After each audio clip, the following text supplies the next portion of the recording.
What's up? Just taking a look. See what's back there. This is still very messy. How's it going? What's up, people? We're doing past life readings today. So let me give you the spiel. If you're new here, there's 5 people here. Maybe I'll give the spiel in a minute, because most of you. You gotta give that people a minute to get in. You just jump right into it. You gotta let people get into it. Yeah. But I'm like, I could just open readings and then wait after that and then tell you all my stories. But then, it takes longer, and I'm just tired, and I just don't know if people actually know what's going on, you know? So, hello. Welcome to those Meddling Mediums. It's been a while, a real long while. I saw you guys yesterday. Riker is currently editing our Hinsdale House video, which is crazy. We did something new at this place where we left equipment out and then we went to go get pizza, because if you don't know, Hinsdale House is in the middle of the mountains or whatever. So nowhere delivers. So I had to drive in a snowstorm to go get pizza, and it was fucking worth it because we needed it, because it was very cold in there and we needed pizza. So I drove for a half hour to get pizza from Hinsdale House, and in that half hour we left all the equipment out, and they gave us the footage for the security cameras in the building. So we have all of the footage of that to see what happened while we were gone. And we got the music box went off the entire time, intermittently. But what's crazy is there's a couple times where you can hear footsteps walking up to the music box, and then a second later the music box goes off. But you can literally hear the pitter patter of footsteps literally walking up to the music box in this room. And it's really crazy. But we saw other people do that in their videos, so we're oh, since we have to drive a half hour to go get pizza, we should just leave our equipment out. And because Hinsdale is so small, we only have 2 different sessions other than that, so we added that, so we'll have 3 sessions after that. But if you've watched anyone do investigations at Hinsdale House, they usually go into the basement. We did not go into the basement because we went during a polar vortex, and it was -8 degrees outside, and this place is not it's heated by space heater. They don't have I don't know what the right word is, boiler heat or any other kind of heat. They just have space heaters everywhere. And the basement does not have a space heater. So the basement was going to be in the negative degrees. Not central heating. Yes, exactly. That's the word I'm looking for. The basement would have been absolutely you sit down there a little too long and your fingers are going to freeze off. So we don't have anything in the basement. I do want to go back and do things in the basement, but not when there's a polar vortex. And also, it was no one would talk to us other than the weird priest dude, which is fine and creepy because it was really fucking weird. But we did a crazy challenge here, because if you guys don't remember from the New Year's Eve live stream, we raised money, and each tier allowed us to do another challenge. We ended up not being able to do all of the challenges, so we're going to add that to our next investigation. But for this place, we did a Ouija board in complete darkness, and it is a time when you are in complete darkness and some weird priest dude that told you that they were a demon walks up to you and moves the planchette to point at him, and then it follows him around the room while he paces back and forth in front of you in complete darkness. It was a good time. It was really creepy. It was perfect horror film, esque things. I have no idea. He like knew what he was doing, I guess. Demon priest dude. But yeah,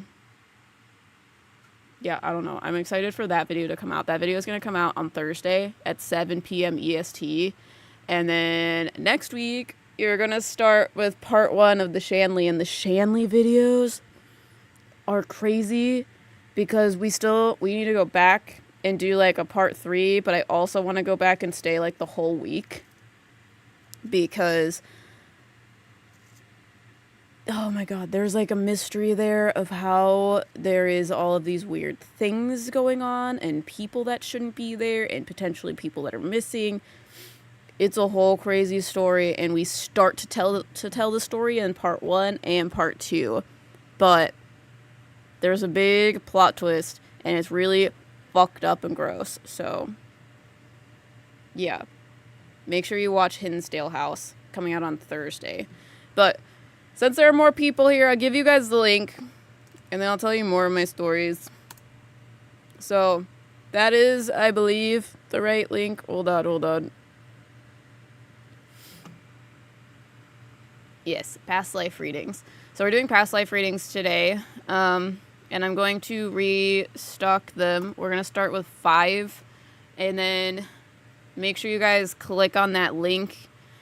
And if you are worried about getting a spot, like sign into PayPal, get it all set, get it all ready, and then you can be able to purchase a spot quicker, or at least that's what I've been told.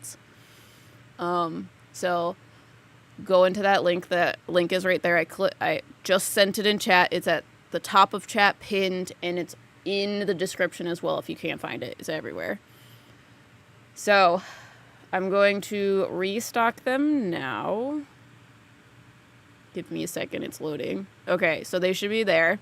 And then halfway through, so after I do these 5, I'll restock again so that people have an opportunity to like get a reading if they aren't here exactly when the live stream starts. What's up?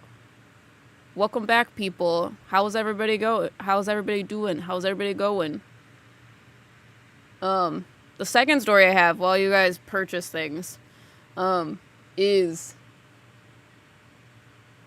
okay, the last 2 days I've been editing stuff for Smoke and Mirrors, which, if you guys don't know, I don't know if, wait, I think there might be a thing for it, let me see.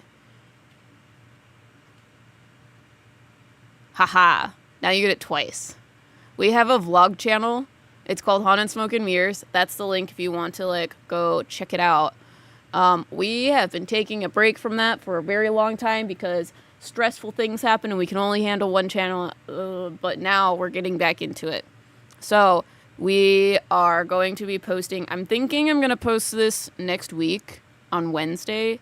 I'm going to post the video that I've been working on, which is our Chicago vlog. So if you're new here, we went to Chicago because we met our friend Erica, who's an actress on Chicago Med, and her husband is the producer of Chicago Med, so they invited us to, like, hang out with them because we were like, oh my god, you're so close, why don't we, like, do a ghost hunt, because you're close to the ghost hunt, like, let's do that, and we can, like, hang out with you, and she was like, why don't you come on Chicago Med with me? Like, you could be an extra. And we were like, wait, what?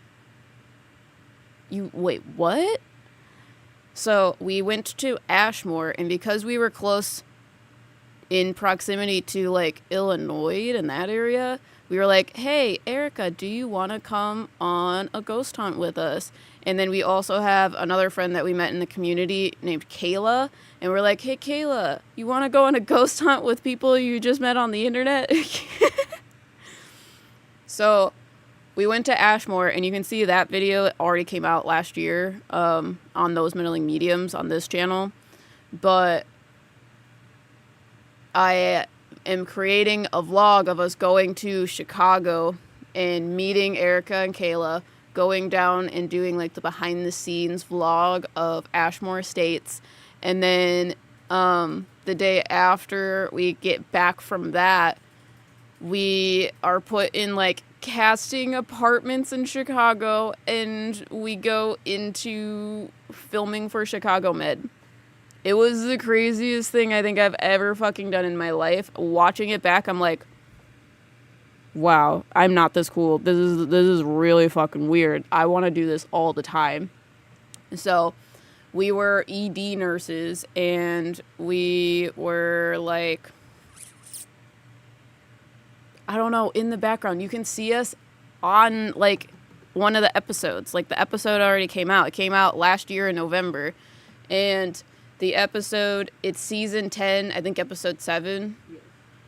You can see us in the background, like very close to the camera. Both me and Riker and Erica were all like absolutely trying to figure out what we're doing, because we like walked in, and then 5 seconds later this lady comes up and is like, okay, you're gonna do this, and this, and you're gonna walk over there and do that, and this. And I was like, okay. And then she left, and I'm like, Erica, what do I do? And she told me what to do again, and then we filmed it. But when you're an extra, you're basically like playing pretend. You don't have any lines. You basically are just like, and like having like fake writing and like fake typing on the computer, and you're just in the background. It's really hilarious. But they tried to put us like in the front so that you can like see us on TV, and we're there. It's weird. It's very weird. So watch that one.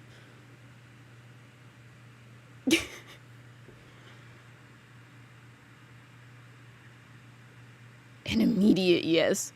But we're gonna have the vlog come out for that, all of the like behind the scenes and what happened when we went on Chicago Med, and when we went to Ashmore Estates, and when we met all Erica and Kayla.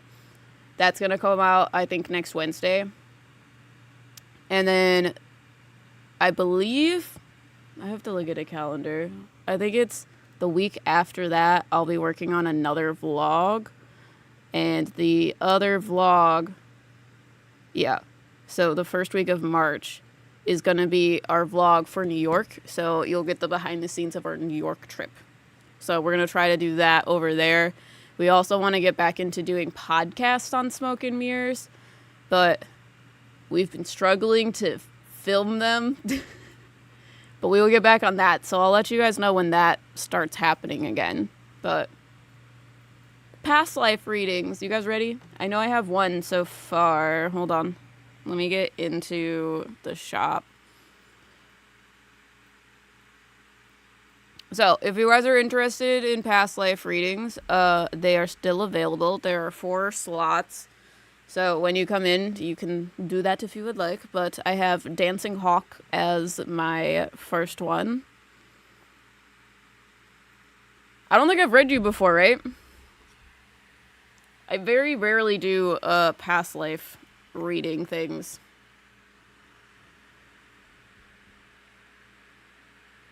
Selena. Okay. I remember Selena.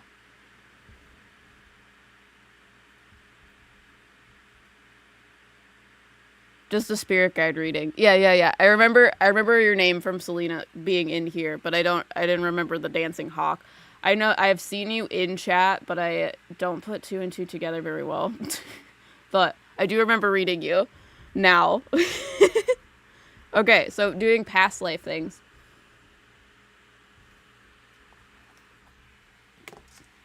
Awesome, lol. Yeah, that didn't happen too long ago, so.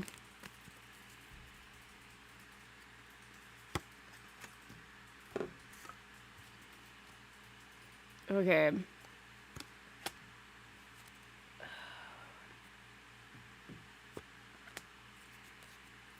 Hold on, I need to make sure. I see a woman, but I need to make sure that this is like what's going on.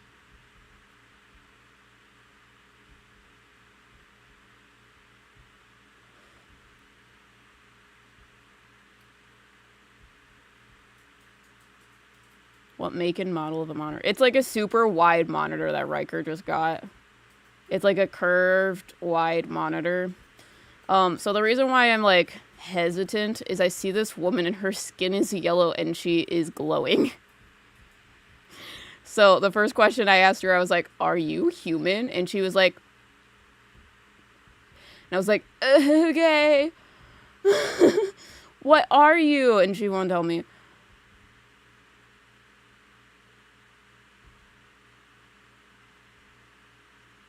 "Are you something that I've seen before?"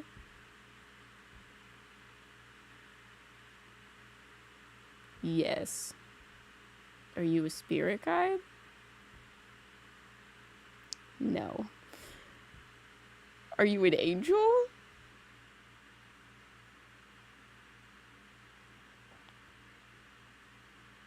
It says yes.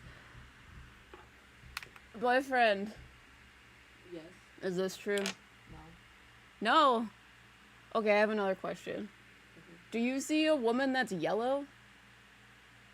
That is a past life for Selena. Yes. What is she? Is she not a human? She told me she's not a human. She's like golden. Adam Warlock? What? What'd you say? Warlock? Adam Warlock? She's Adam Warlock. Rollful. I'm not sure what she is. But she's golden. She has like... Hold on. Okay, hold on. She says I'm not listening. Okay, is this true? Okay.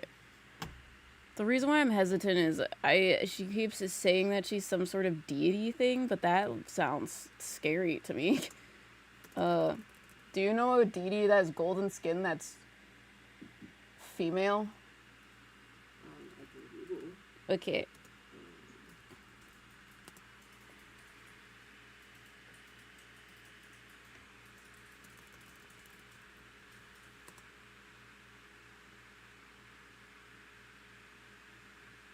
A lot of it is Hindu. Yeah. So, Parvati, Hathor, Dali, Ishtar. It is something to do with like water baptism or like the elixir of life or something like that. I know that's like very weird and random, but I just see her with like gold water.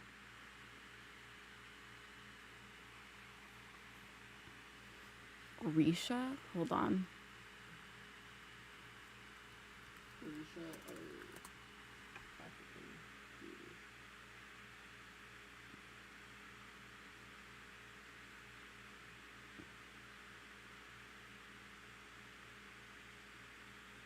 Yeah, I don't think that's her. I don't know though. You're some sort of deity thing that has like golden water, and she says that it is like the elixir of life. I'm sorry, this is like very weird. Ocean? What is it?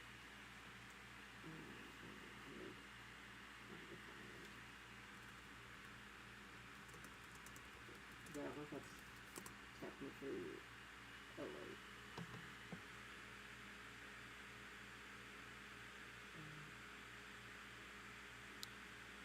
I feel like she is some sort of Hindu goddess. My guess would be Parvati. How do you spell it? Parvati.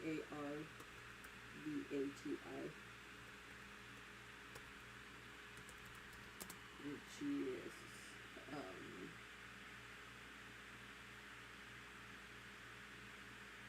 the Hindu goddess Parvati is sometimes Fertility. depicted with golden or yellow skin, especially as the goddess Kali.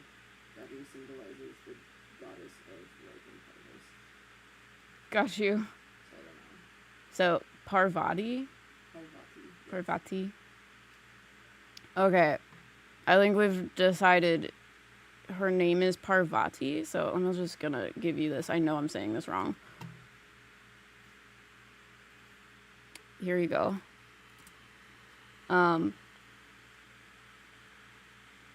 Also known as Uma and Gauri, is one of the principal goddess in Hinduism. revered as the goddess of power, energy, nourishment, harmony, love, beauty, devotion, and motherhood. So Riker said that she is usually depicted as a goddess that has golden skin.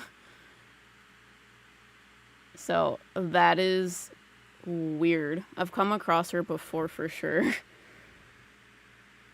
Interesting. I think she deals with fertility, so that makes sense because she showed me babies, but she also just shows me this golden water and tells me it's like life. It's like the elixir of life, but I'm not sure if... What? Did she get it from Disneyland is what Riker said. I like to joke that the elixir of life is actually the water in the Pirates of the Caribbean ride at Disney World? Disneyland. But I think there is an elixir of life for Hindu culture. I don't know. I don't know anything about that. I'm gonna stop pretending that I know things. But I guess you have... Let me see. I think you have a past life as a deity. Do you think she's just someone who worships her or is it going to be actual deity? That's my interpretation of it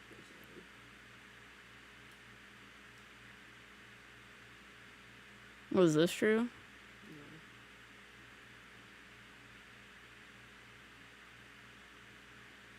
I don't know. I think she might be this deity. I don't know, though. Riker says it's either you are someone that worshipped the deity, or I don't know if this is one of your past lives. It's just weird that I have a deity coming forward for that.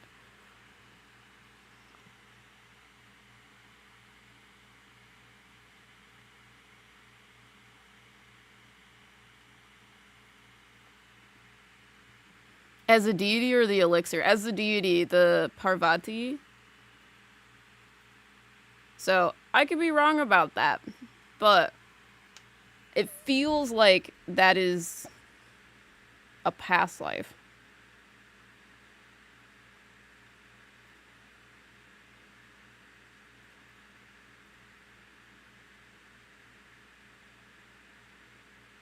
Okay, because I also feel like you have past lives doing, like, worshipping her, but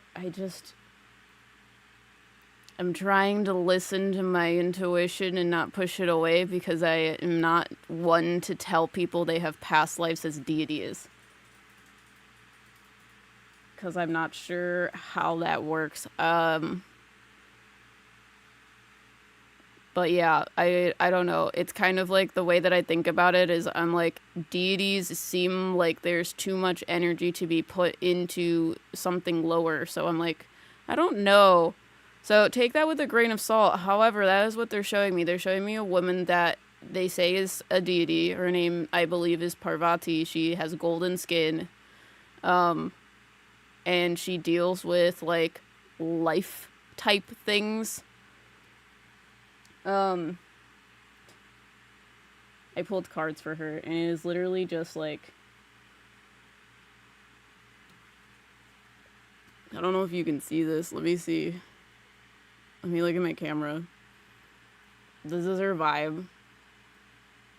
The Empress. And the Empress deals with fertility. It deals with creativity. It deals with strong feminine, divine feminine energy. Oh, I have that deck. No, you don't.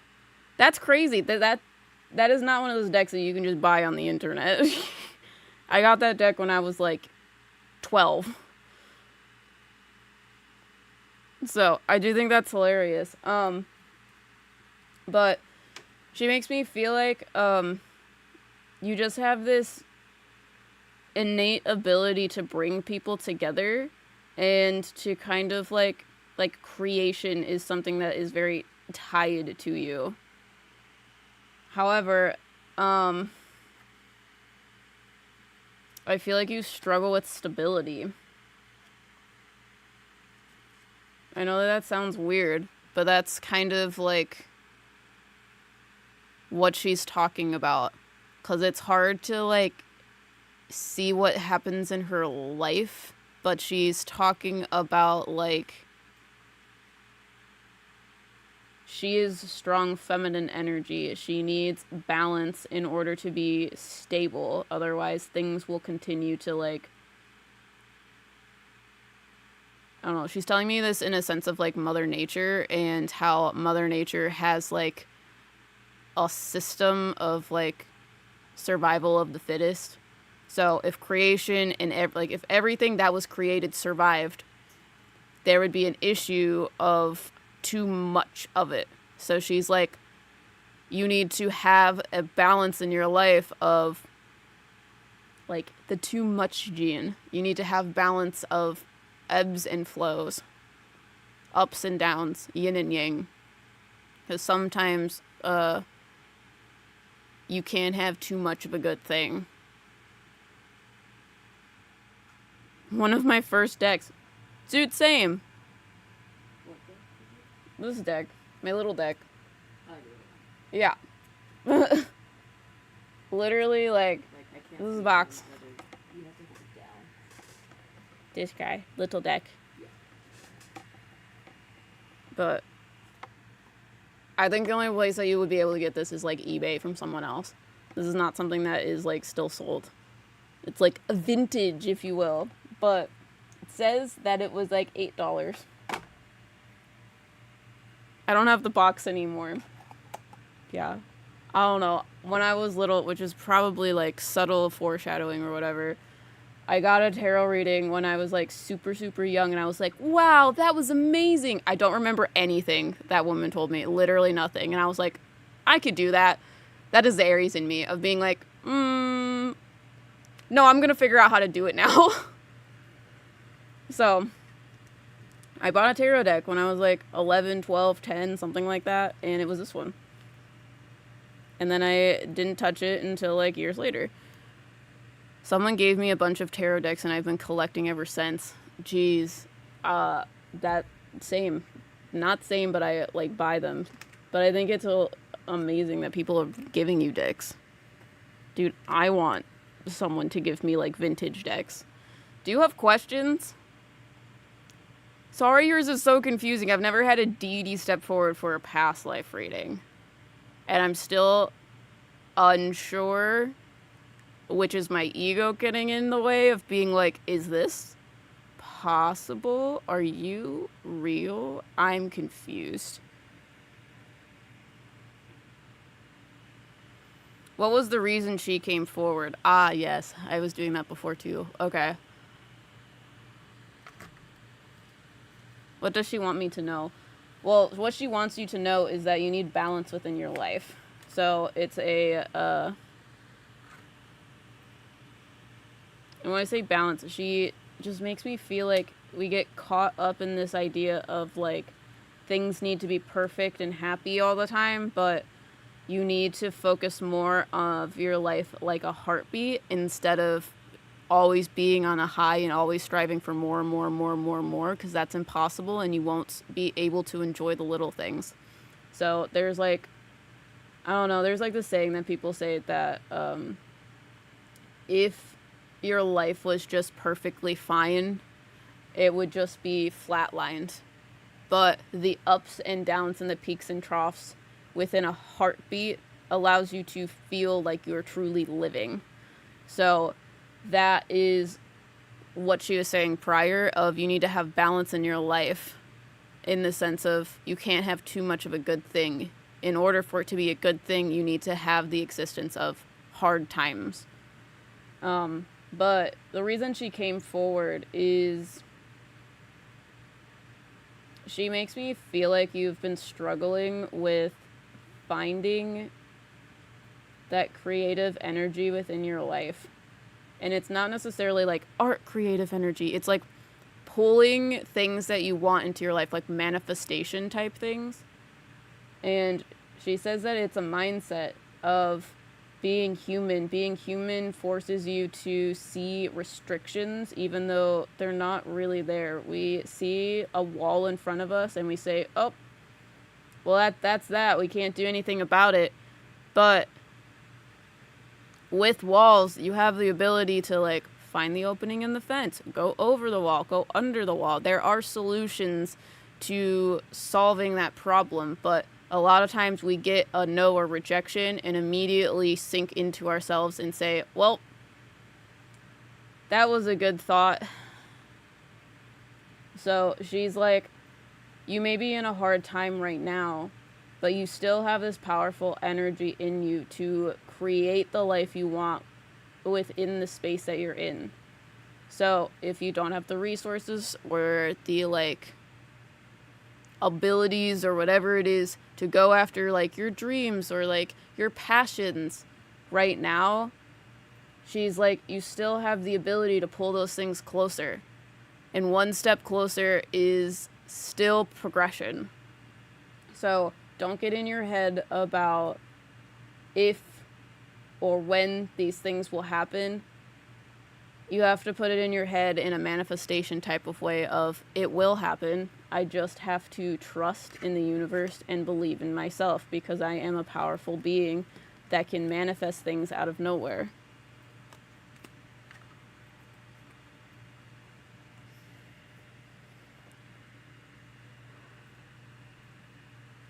This is a huge confirmation. Great. Do you have any other questions before I move on to, hold on. Let me reset this. To Tori. So the order I have is Tori, Tiny, and Britney. But yeah, let me know if you have any other questions, and I will move on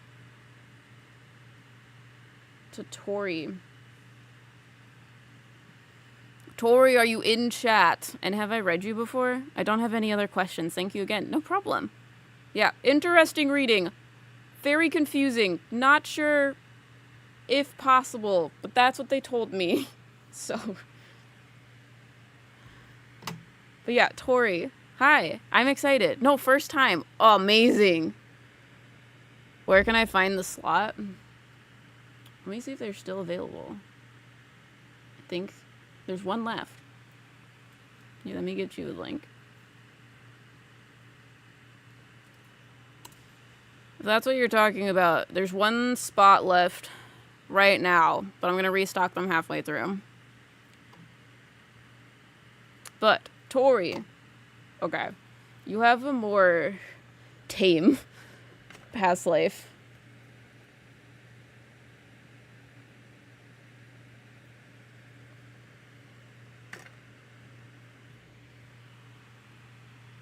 We have where?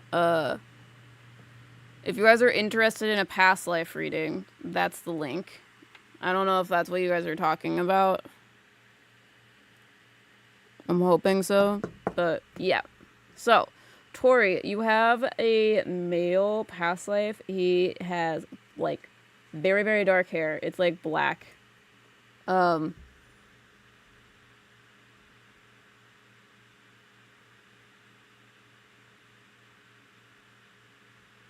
Hold on. I'm trying to, like...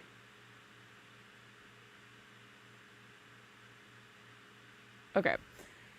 So, I think he is from overseas. I don't know if it's, like, France or something. Something in, like, the UK area. Or, like, Europe. Somewhere in there. But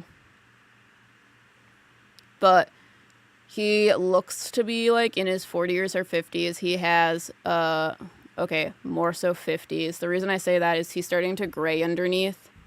But he has very, very dark hair, and he has a mustache.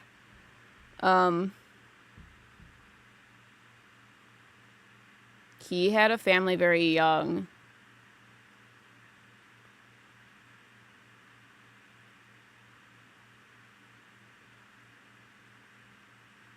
During the 1900s.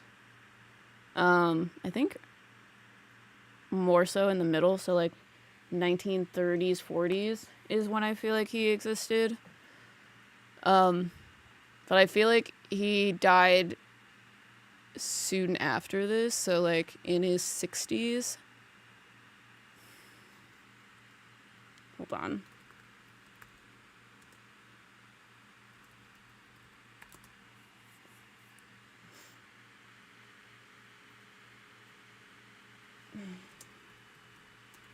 I feel like he got, like, sick.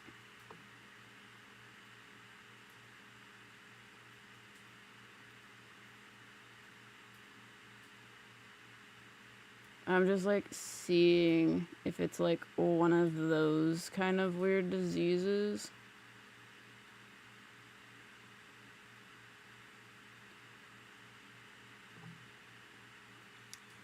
Not sure. He just feels like... He feels like he had, like, a huge family. I feel like his wife died before him, but he had grandkids. He's holding grandkids at the prime age of, like, 50, like, late 50s. And he says that he absolutely loved being a grandfather. And it's the cutest thing ever. But I'm like, he got sick.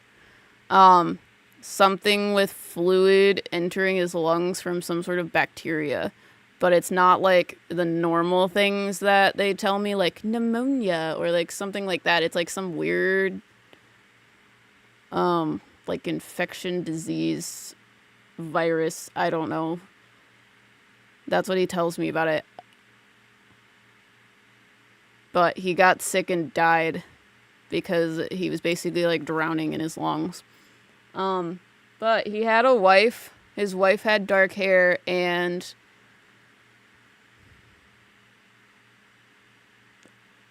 3 kids. I think you had 1 girl and 2 boys. And I think the girl was first. And the girl looks just like your wife. Your wife has like long, dark brown hair and it's straight, but like very thick and beautiful. I don't know. I feel like he had a really good life because I'm like, okay, is there like any like thing important with like your job? Like, what did you do? And he's like, I did pretty much everything. He's like, I lived during a time where I was poor and things were hard because of the economy. I feel like he like lost his job. He says that there was like a transition in his generation where a lot of people lost their jobs. I'm not sure if that's true historically. I'm not sure where that is or what that is, but he's saying he like worked in like some sort of like mill. I don't know if he was like making like trains or something, like a steel mill or something. And because like society started changing, he got laid off because there wasn't a need for it so much anymore. So then he didn't have a job for a while and they like went down financially until he could find more work. Because I feel like he was injured from that.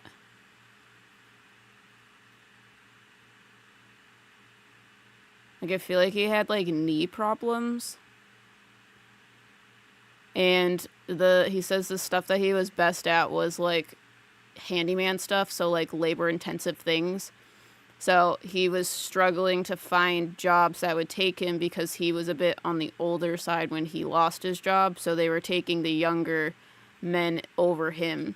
So he's like, I had to learn different skills that allowed me to do things that were less labor-intensive and more experience in like more mind shifts so that they would like hire him.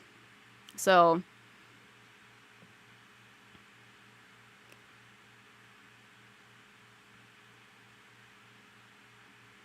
he I don't know, he's telling me that he worked towards learning things. So he's like telling me that he like met someone that helped him learn how to be more of the like higher ups in like places like that, because he's like, I had the experience, I was just going for lower jobs than I could really handle. So instead of being the one that did the labor intensive stuff, it was more so I was the one doing the like managerial positions.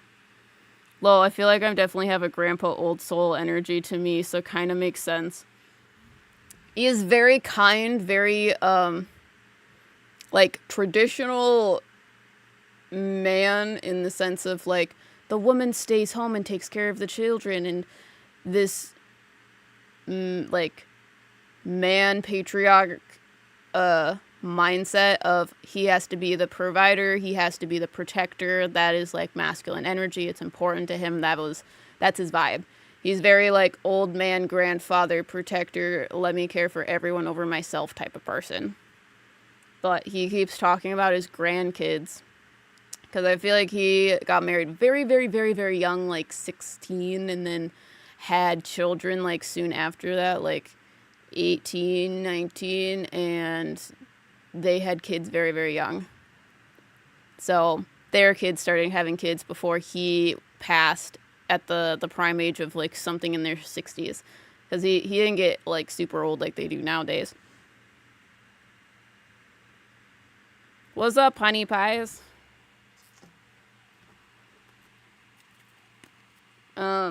So why he is here for you. If you have any questions as well. Does he protect me? He says that's an interesting question considering the fact that he is you. So he's like, is it like protecting yourself? He's got the old man, like, dad joke humor.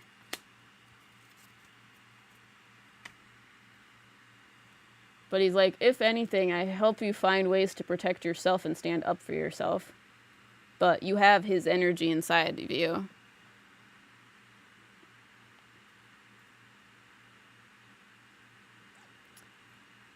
He's talking about you need to learn what the actual importance and values of your life are. Because he's talking about, like, society creates all these, like, dumb illusions. And they, like, just make you feel, like, I don't know what the right word is. They're, like, make you think that what you want is to work for society and to literally, like, work your life away. But when you're on your deathbed, it's literally like, okay, did you regret not going into work on that Tuesday when you were sick? Or that, like, 1 week that you took off to go on vacation to hang out with your family? Like, do you regret not going to work? Or do you regret not hanging out with your family more? So he's, like, finding value in what you actually want and not necessarily what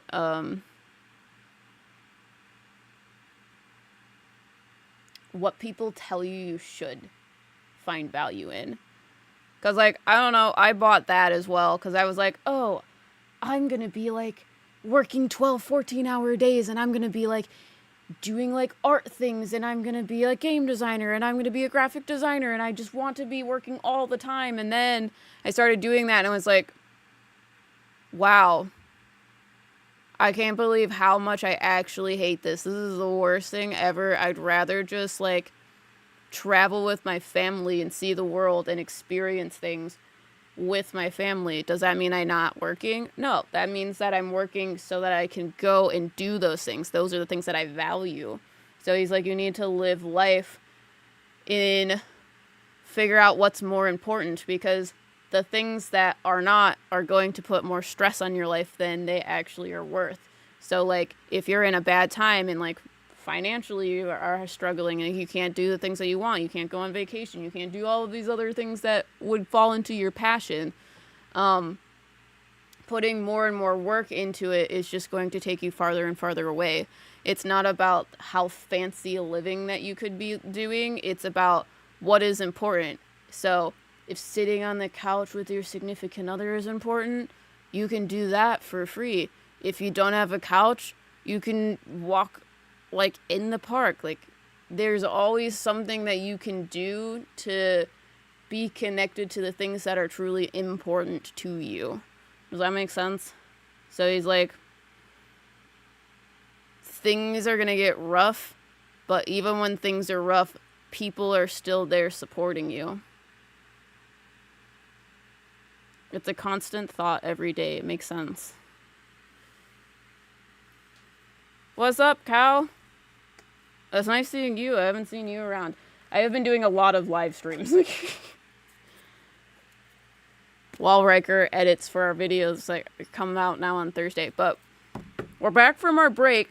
We are doing seasonal type things for content on this channel. So it's kind of like every other month right now, depending on, like, other factors, but this month we're posting, and then next month we're taking off, and then the month after we should be posting if we can afford to do all of that stuff. So, next person I have is Tiny, and then Britney, and then I believe Honey Pies. Well, I'm uploading it, and then Honey Pies is the last one for right now. But once I'm done with Honey Pies, I'll restock them. So, we have Tiny.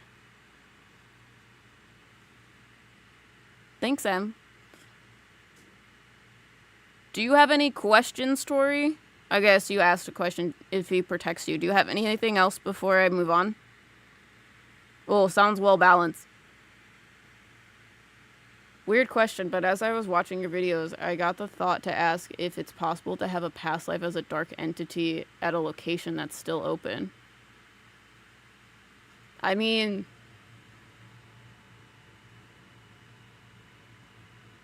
maybe, potentially.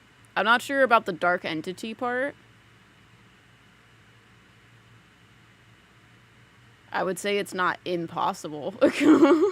I've just never seen it before. That would be one of those things where I see a golden woman for someone's past life and be like, why are you telling me you're a deity? That's impossible. Here, just in the middle of work thing, so slow response. No problem, you're good. No, that was plenty. Thanks again. No problem. Okay. So, Tiny. Okay, hold on. Oh god, okay. This one's gonna be traumatic, so I'm sorry. This is your warning for that.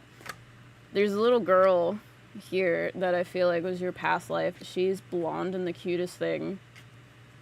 She kind of looks like the little girl from the Shanley Hotel. Her name's Rosie, but a little bit different. Your hair's a bit longer, and you're a bit taller.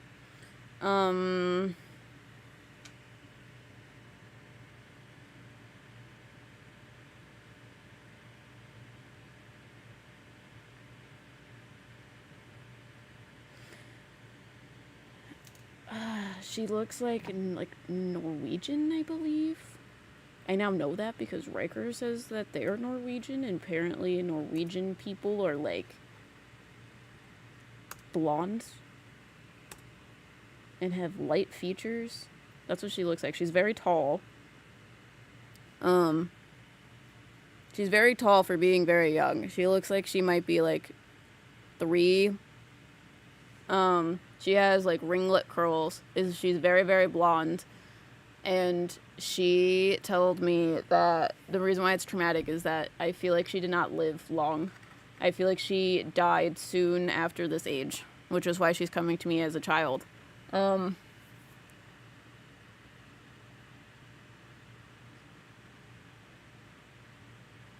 So at this point, I'm not too surprised. My things involve trauma. Dude, same. Anyone that reads my past lives, I mostly ask them to see what they'll say to me. Because when you get readings from people who do past lives, a lot of times they like uncomfortable stuff makes them uncomfortable and they don't say it. But I'm like, 90% of my past lives are like in really horrific places. Like, I literally have a past life where I am in an asylum and I have like DID and they're doing experiments on me to see how it affects things. Sorry, there's like things on my screen and I'm like trying to fix it. And the autism in me can't not fix it now. So, little girl, I feel like she died from something very tragic.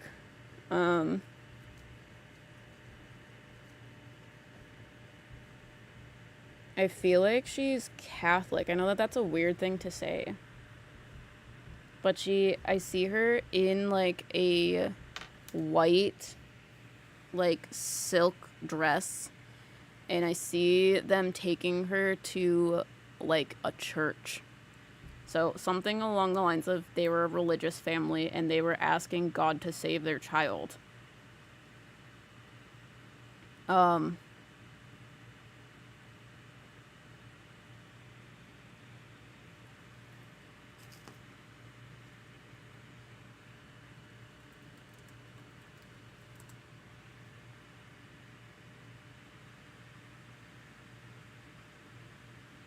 sorry, I'm like looking things up. She's like very quiet, and she says it happened silently. She like closed her eyes one day and like was sick the next. Like was alive but didn't like fully wake up. I don't know if she's like in a coma or what.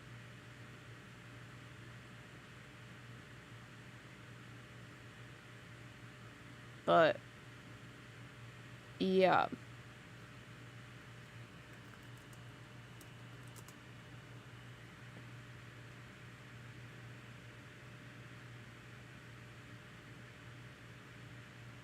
Hold on, I'm like looking things up to see if I know what this is. I don't know. I don't know if anyone knows anything about like something called like the silent plague. I don't know if that's a thing, but they just keep making me feel like that has something to do with it. I'm not entirely sure though. You got sick and there wasn't anything that they can really do about it. 'Cause there was no treatment for whatever is happening, and I don't know like what's going on there. But they show me, because you had a family, you had a mother and a father. I feel like this was their only child. I feel like your mom had fertility issues and you were their like rainbow baby, and you ended up dying at like 3 or 4, and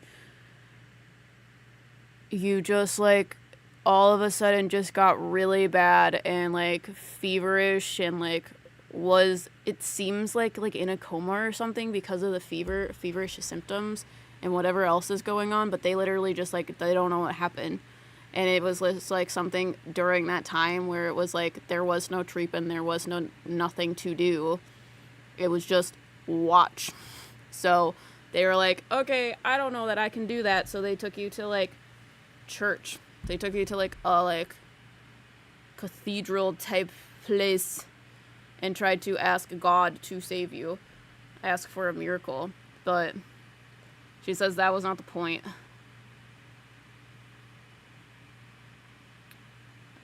And I say not the point, like she was supposed to die. That was like a part of her soul contract.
I like hit a button, I guess.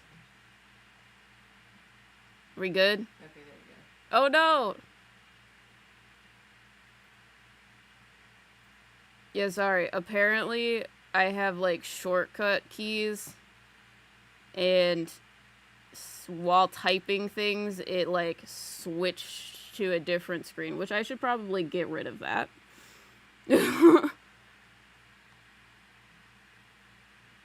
What was the last thing you said?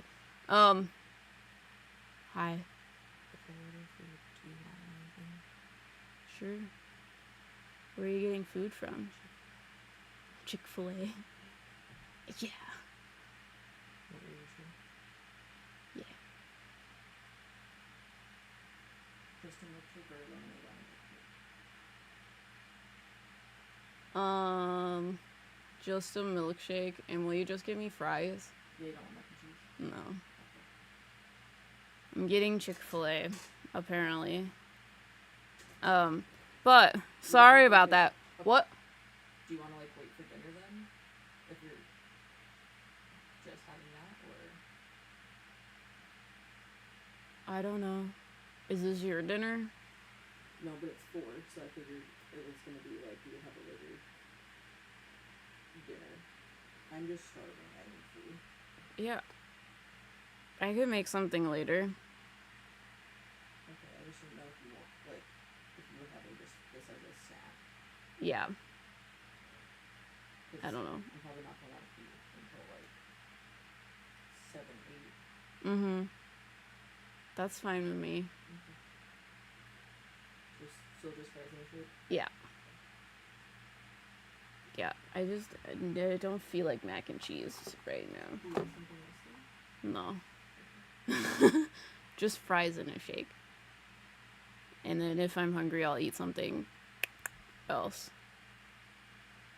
But, yeah. Mm-hmm. Okay, so, sorry about that. I don't know, I hit a button and my OBS was like, oh, this is a shortcut. So, ignore that. What I was talking about, though, is I don't want to say that it was supposed to happen because I don't like when people say that, because I think it's not necessarily a supposed to or not, but it caused a lot of positive change within your family. So it is like soul contract things, but I also believe soul contracts aren't, this is meant to happen. These are like options of like choices that people make, and how it works is there's a lot of different timelines of where those choices can take you. So it's kind of like this is the one that your family had gone down and all of that stuff, but it is like a very hard thing that they had to go through, but it caused a lot of positive change for them and you, and allowed you to see past the hardship and to learn to, I don't know, they're talking about like learning about unconditional love.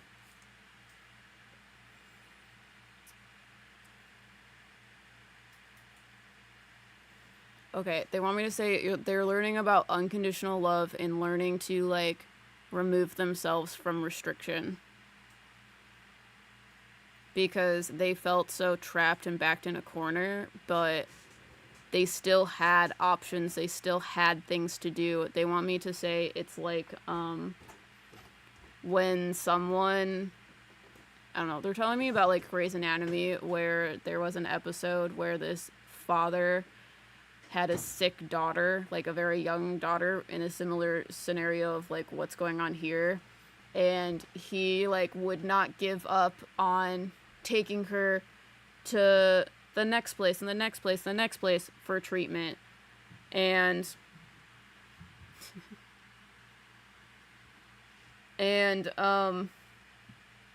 it just like got to the point where there was nothing left that he could do, and he was missing the last moments with his daughter. So Dr. Bailey was like, you've been running around trying to find the next treatment and where to go, that like your daughter has been asking you about you for hours, but you won't sit still and just be with her and just exist.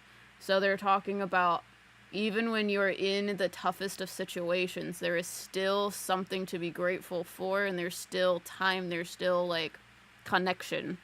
So they're talking about even through the hardest things, sometimes you can't fix it, but it's not about the fix, it's about what's going on. I don't know if that makes sense, but that's why they're coming forward for you, because they're talking about teaching that lesson of you are not backed in a corner. You always have some sort of option and something that you can do.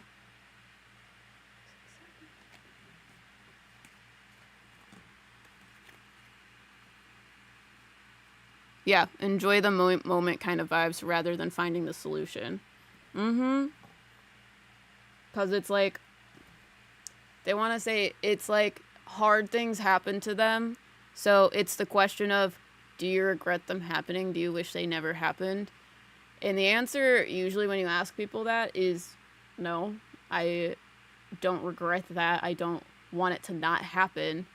It was special and important to me, and I would rather live 100 lives where that was the, like, scenario in order to meet that little girl. You know what I'm saying? So, even though it was painful to love, loving is still more important than the pain that it can cause. So, that's the reason why they are coming forward for that. Do you have questions for her? I'm talking to, like, a 3-year-old, and the 3-year-old is giving me, like, existential crisis advice. Oh, It's a good time. I'm paying myself early. Oh, you're paying yourself? The luxuries of life, paying yourself. Yes, I do understand what she's trying to say. Gotcha. Do you have questions before I move on to, Britney?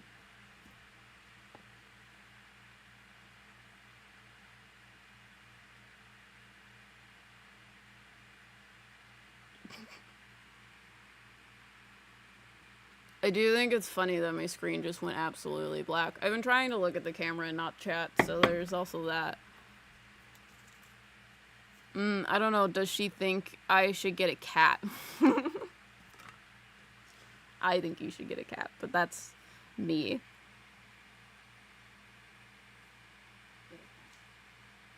Riker says get a cat. Should they get Tiny get a cat?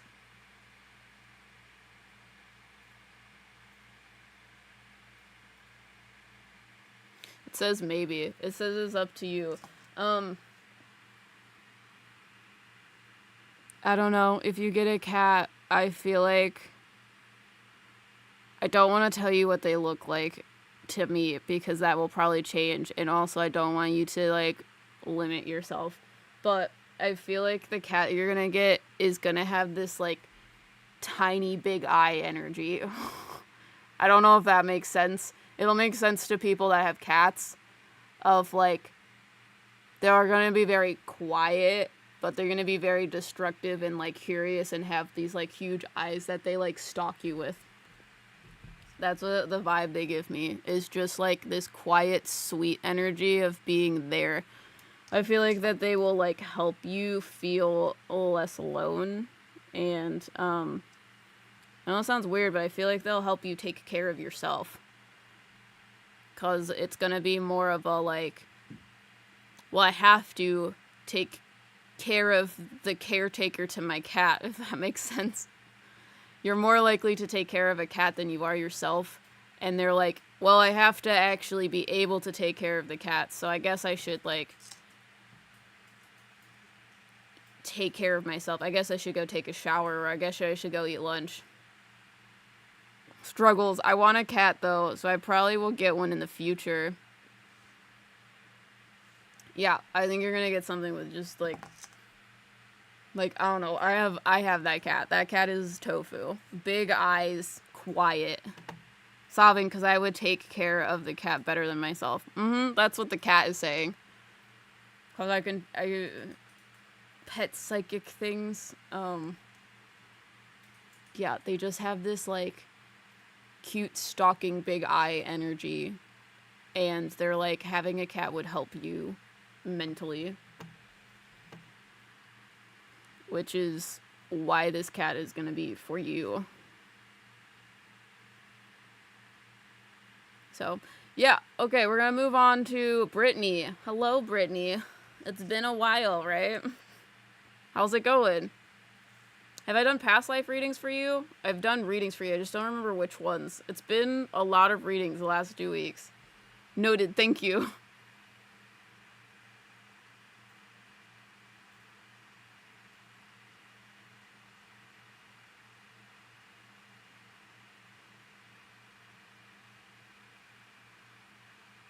I'm back. Just a spirit guide one yesterday. Okay, great.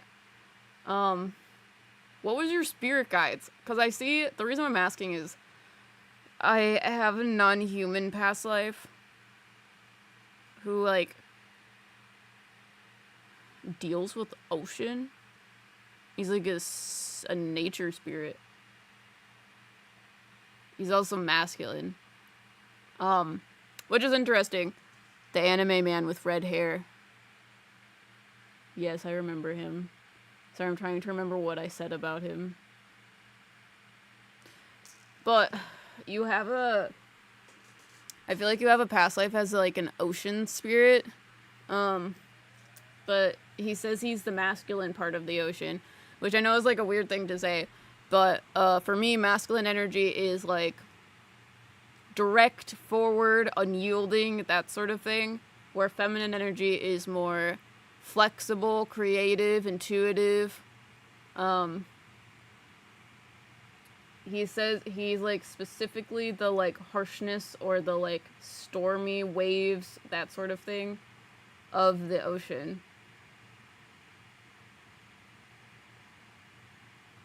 And I feel like he is a part of Earth. And I feel like he has been a part of Earth before there was like life.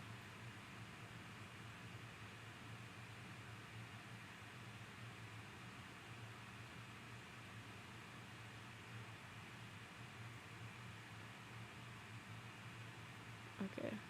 Sorry, I'm asking him questions. I was like, was there a time where Earth was completely underwater? And he was like,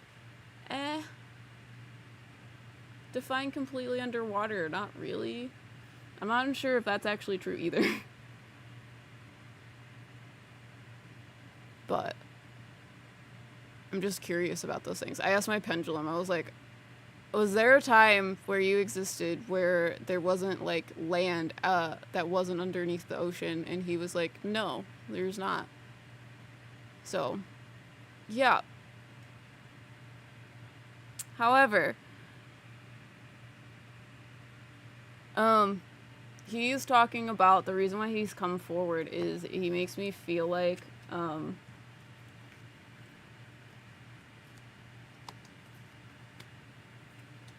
the reason he's come forward, he makes me feel like you have a lot of like emotional, like feminine tendencies, which is like sometimes, okay, he wants to explain it like this. Feminine energy is strong, but sometimes it gets lost in the sauce. It's kind of like, I think of feminine energy as a river. So the water in the river follows the banks. However, most people in society will say that feminine energy is passive and weak, and that's not true because the water in the river can actually carve into the bank itself and change how it is shaped.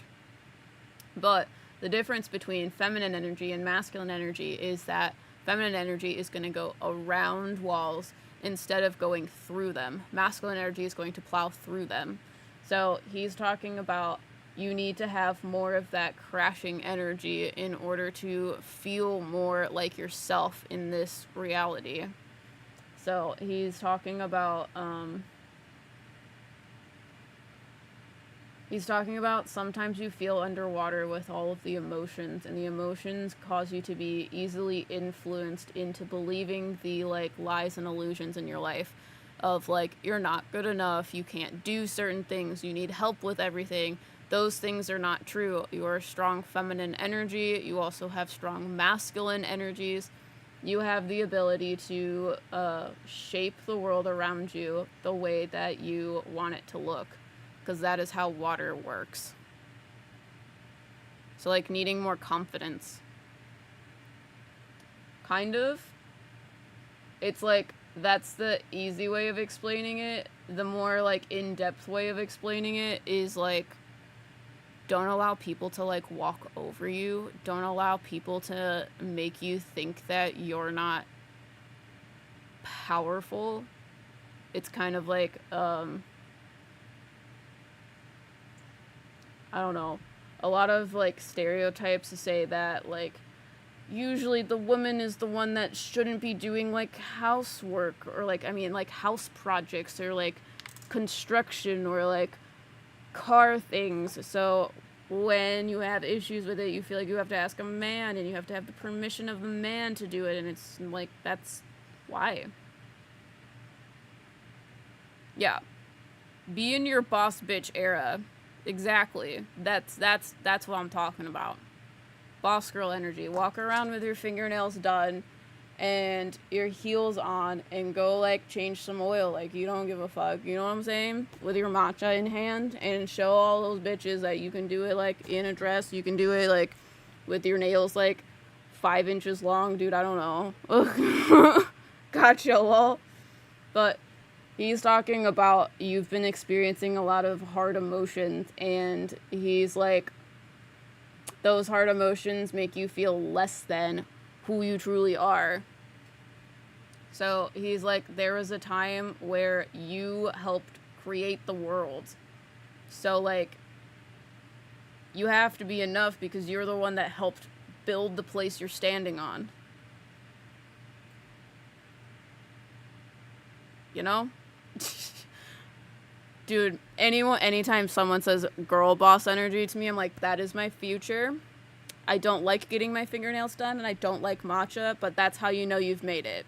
When you are literally just have so much time on your hands because your business is just like so like girl bossing or whatever the word is, that like you can get your nails done every fucking week. They look fantastic and you have so much money you can just drink matcha for every meal. That is what I tell Riker success looks like. It looks like girl boss. And when I say girl boss, it's like those girls that are like, they do something so easy. Like, I don't know, like we've been making candles and we've been watching people make candles and they just make like plain white candles. They have plain white labels. They put just 1 cent in and we're like, wow. And that's what you do for a living. Like, you have 8 cents on your website. You just sell 8 cents and you sell enough of them to like be this. You know what I'm saying? That's crazy. That's crazy. We overcomplicate things in this house, but we're trying to be girl bossing and being like, one thing is fine. We're gonna do it easy and people will love it. Yeah, different ideas of success. But do you have questions for him? Britney. But after you, I have honey pies. Yeah, that's what I view success as. That's why in my future, I want to build fairy houses with really, really long nails and a matcha. That's fine. In a cabin in the woods. Somehow also in Salem. How can I become more girl boss at my job?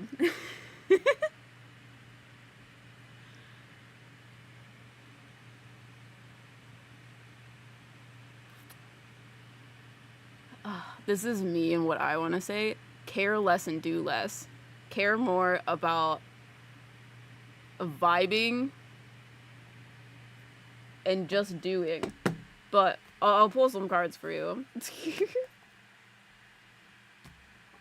I can't wait to see your pink nails while you drink matcha making fairy houses. Also, I've never drank matcha, but I'm pretty sure it tastes like dirt, and I don't know that I can handle that.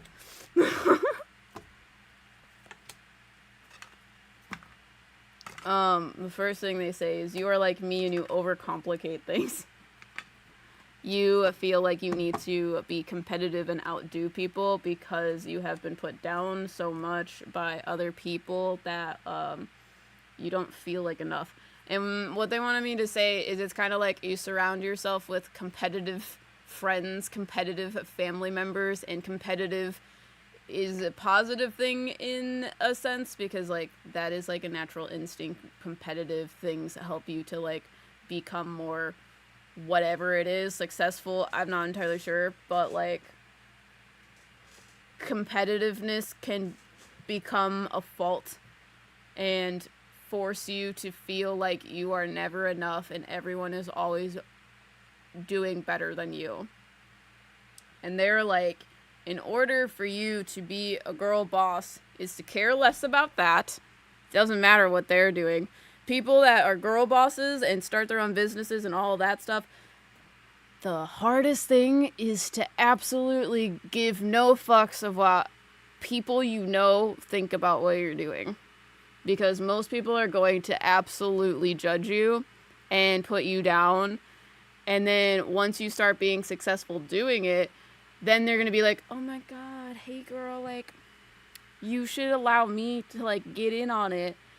And then they're, like, really rude to you after that. So it's just kind of like, you need to find stability in yourself and be like, I don't care what people think. I'm going to do what makes me happy. But it's very much like, stop overcomplicating things. Stop thinking about it too much. Like, there are people in this world that literally make 8 different scents of candles. That scents they buy from a shop already. And they literally just put it in white wax and sell them. And they make enough money to support themselves. That's how you need to think about it. It's like, these people are doing nothing. Nothing. And successful. Don't overcomplicate it. Just do. My new goal. Exactly. I have the same goal. I overcomplicate everything. I'm telling you this because I want to be that. I don't know how to not. I have too much Gian.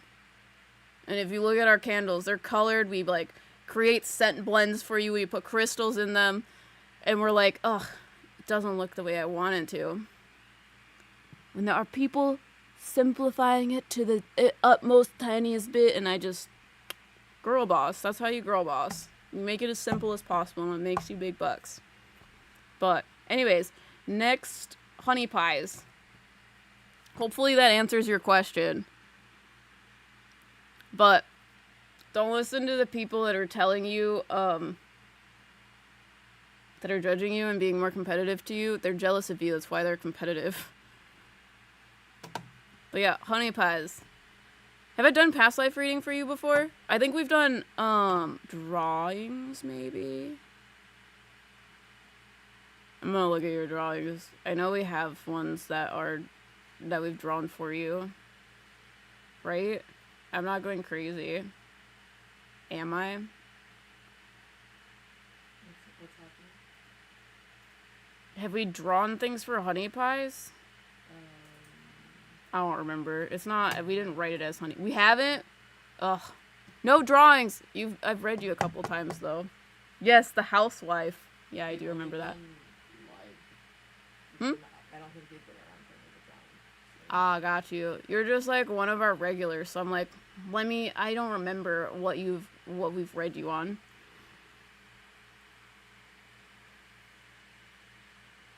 Yeah, the restock will happen after honey buys.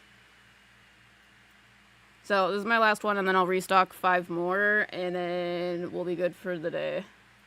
And then I'll see you guys tomorrow. So, honey pies. New past life.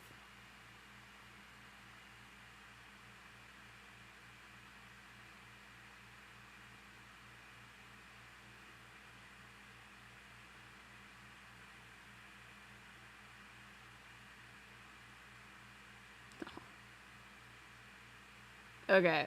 You have a... you have a male past life.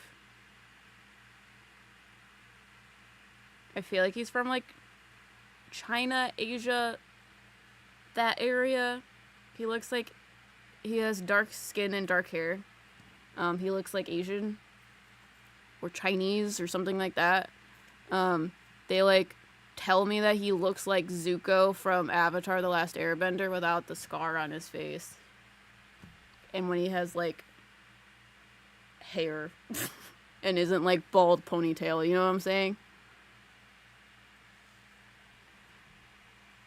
And he has... The reason why they're telling me that he looks like Zuko also is because Zuko has, like, a heart of gold.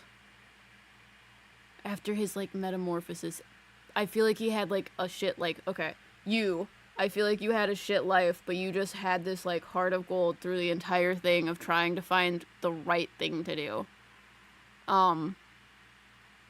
But I feel like you also had a brother, a younger brother.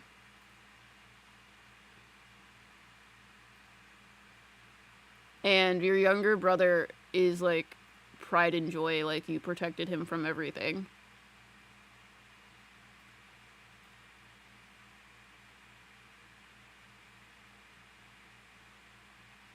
Sorry, I'm asking him questions because they're showing me that your parents weren't around a lot. So I'm like, okay, what happened to your parents? I feel like, I don't know if it's like a job thing or a fighting thing. They just like, they were just never around. So it's kind of like the responsibilities of taking care of your younger brother lied on you. Was I an orphan? No. You're definitely not an orphan because I asked that specifically. I was like, did they like die or like are they gone? And he was like, no, they're still my guardians. But it was just like they fought with each other. I feel like your father had like a really important job. He's like Zuko. Okay. So it was more than just like his personality. Okay. So Avatar The Last Airbender, they're talking about, is similar to your life as this little boy. And he's showing me this period of time because it gives context of like what he does in the future. But I feel like your father was like big time, like noble type energy. He was big businessman. He like had a lot of power and rank in like his society, that sort of thing. And he was not so great to his wife. I don't think you are like the king or like emperor or whatever like it is in the show, but I feel like you're like a big, like your father is a big businessman and he was a bit harsh, stern, not so good, toxic father, and he fought a lot with your wife. Sorry, I'm getting confused. Your father fought with his wife a lot, and I feel like, I don't know if she like left, but I feel like she like ended up leaving, and I don't think it was her choice to. I feel like she left because your father threatened things similar to how it happened in the show. So you didn't really see your parents a lot. You were around your mom for a few years because like you were the older one, so obviously she was around to have second child. But like soon after, I don't think your brother really remembers your mom being around. But you remember because you were probably like 7 or 8. You're like a few years apart, so you were like 7 or 8 taking care of like a 2 or 3-year-old. And she left. You were then like obviously in your father's care, and your father wasn't around because he was like always working. So there was always some sort of like nanny type thing, like babysitting you guys. But that's not really like the same. So you, as the older brother, took on the like father role. What is Yakuza?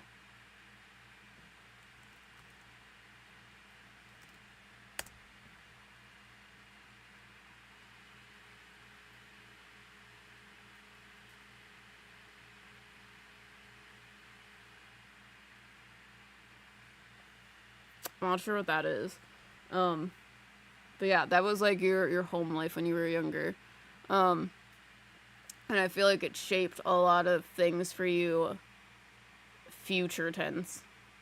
Because I don't think your father really liked you very much.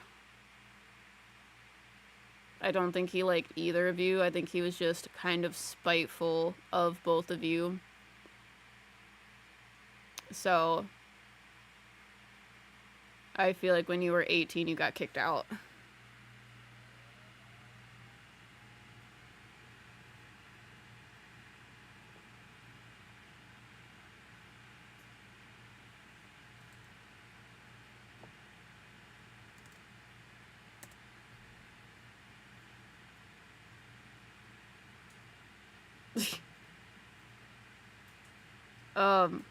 No, I don't think you got benefits from your, like, dad. You might have gotten the title from last name, but I think you got kicked out when you were 18, and then when you got kicked out, your brother still stayed. And that was, like, a problem for you because you felt like you were abandoning him.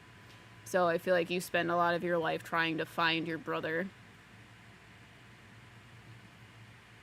But I also like the tension between your brother is a bit different because I feel like you, as the older brother and the protective one, you took a lot of the brunt of your father's anger.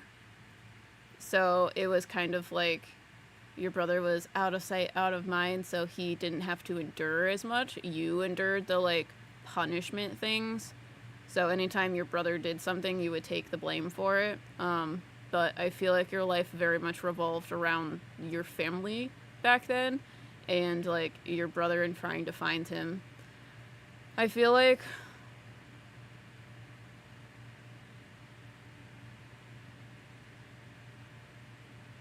I feel like eventually you found a wife, a very, like, quiet girl. I feel like you traveled a lot and you found her on your travels and you had a son, 2 sons.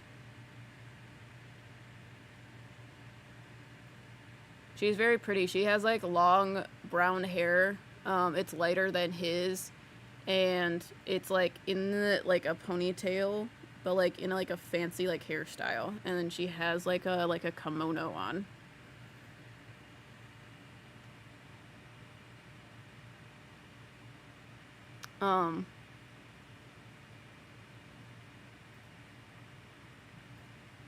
Yeah, I think you eventually did find your brother, but your brother was in a bad situation. Like, on the streets in a gang, that sort of thing, and you had to, like, pull him out of that. So, why is he here? Do you have questions as well? Let me know.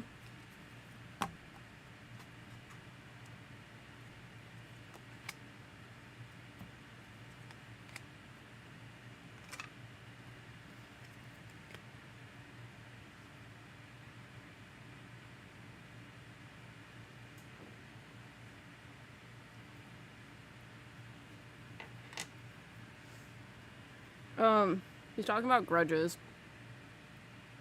Sorry, there's, like, a hair on my mouth. Welcome to my house. It's just all cat hair.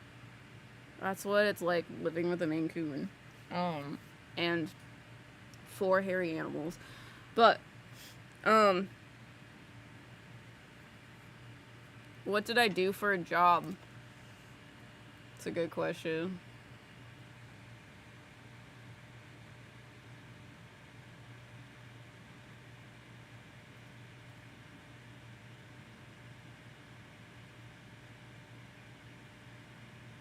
He built something with his hands.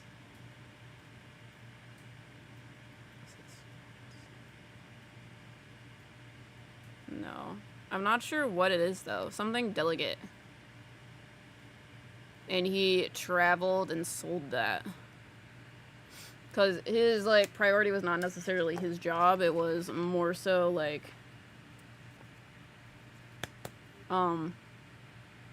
finding his brother. His father's job is some sort of businessman. He was a businessman. I'm not sure what the business is.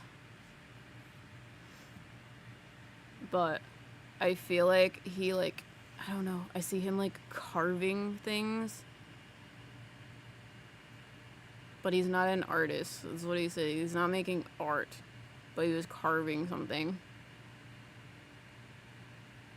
And it's not, like, swords or things like that. It's not weapons.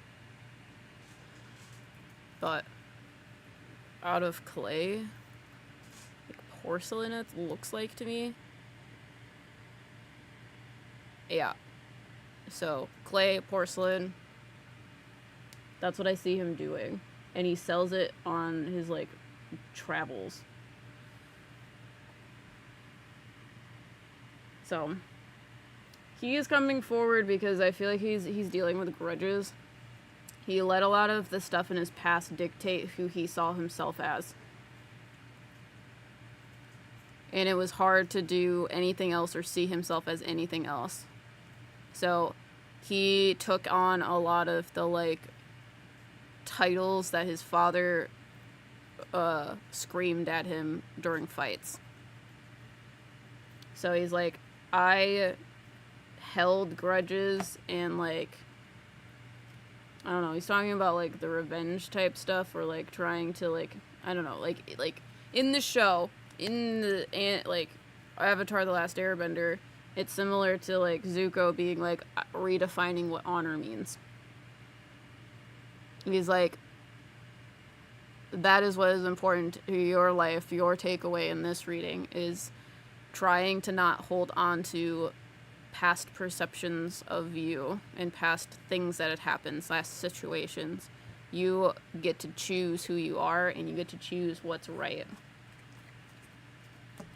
But that is all that I have. I am going to restock them. So if you guys are interested in past life readings, I'm going to do, let's see, it's been like an hour and a half, right?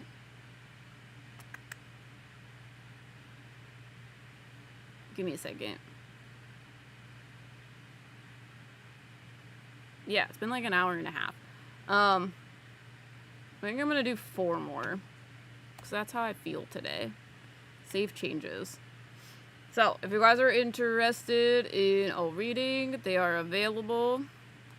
Here is the link. There's also a link pinned at the top of chat, and there's one in the description. So, if you guys are interested in past life readings, Lego. Honey Pie says, makes sense. I'll hold grudges like Atlas carries the world. Also, just so you know, for some reason, the Dasher went to Chick-fil-A to pick it up, and now there was an issue, so they canceled the order. Great. So I reordered it. Okay. The update of the Chick-fil-A situation is that the Dasher went to Chick-fil-A to pick it up and then canceled the order because apparently there was an issue. So Riker tried to reorder it. So, we're trying over here. Everything is fine.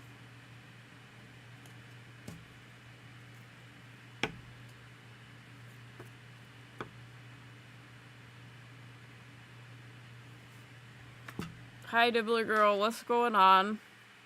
Vivian! Dude, I'm very tired today.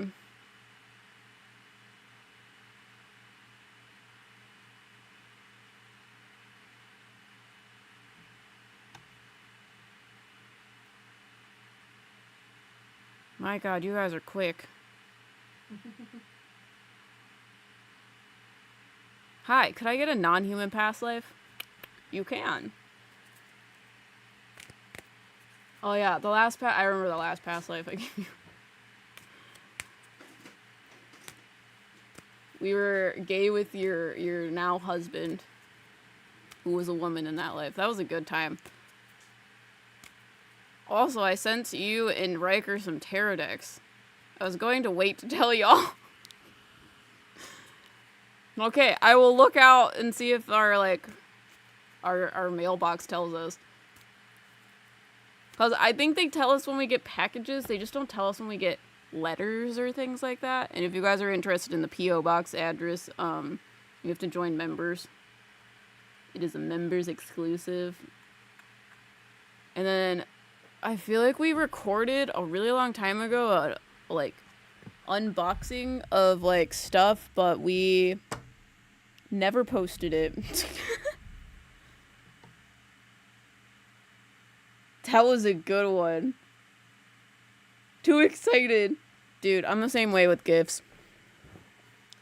Dude, it is a Leo full moon. I don't know why we're talking about that, but holy fuck. Apparently, the interwebs, aka TikTok, has told me that, informed me that the Leo full moon that is happening today is supposed to be, like, fucked. Like, something crazy is supposed to happen. I don't know what that is, and sometimes that doesn't happen. But, like, I don't know. I have Leo up in my, like, top 3. I am a Leo rising, so I'm like, what shit's gonna go down? I'm not prepared for this. I thought full moons weren't, I don't know. I just don't want to deal with it. Ooh, Riker's one is a runestone inspired oracle. And the other one is like rainbow. Bro, I'm so excited. Dude, same. Yeah, we'll try to do an unboxing. Because, I don't know. I feel like Kayla has also told us that they wanted to ship things to us. But I don't know if that's happening. We'll try to film it. Because also Kayla got us stuff from Throne. But I still have to, like, go to Etsy to, like, finish the order or whatever. But Kayla apparently got us some cool things as well, so I'm excited. Just cleaning the top of my computer monitor. I love unboxing videos. Yeah, I gotta find the other one. I don't know where that is. I feel like it was on. I don't know. I would have to find it in, like, hard drive. But yeah, so Vivian, non-human past life.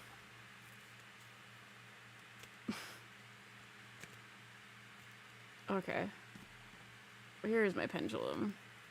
I don't particularly want to give you this one, so let me see.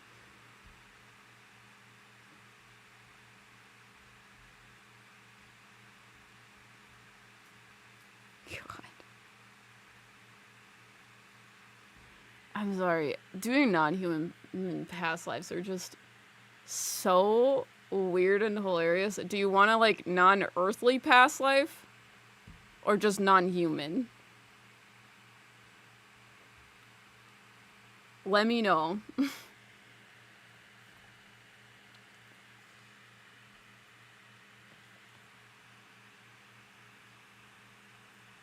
Let me see if there's other ones. Can try to do a non-earthly one.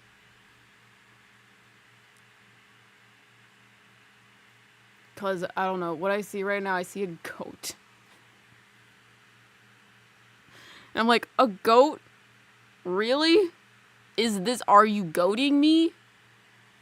Sorry, I had to make the joke. But I see a goat. You're a girl goat and you had babies.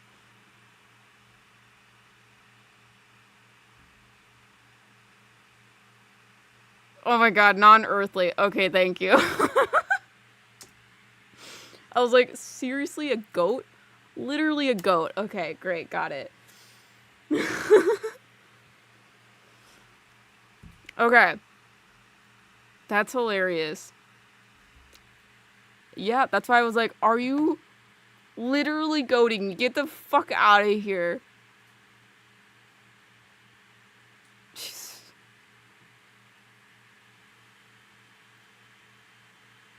Okay, I also want to tell you guys the order. I have Vivian, Angela, and then Allie.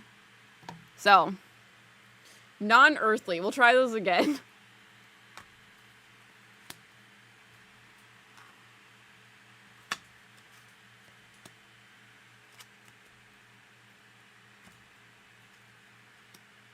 Okay.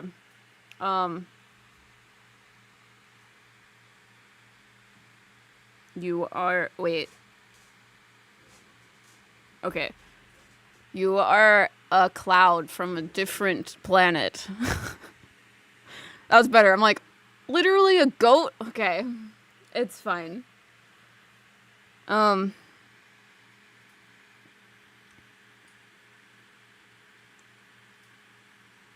This is the best way that I can describe it. You are some sort of cloud on an atmosphere that,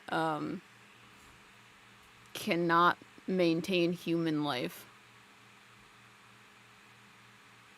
But there is life on the planet. There's like, hold on, I don't know if this is possible. Nitrogen or something? That's what I get. Nitrogen atmosphere.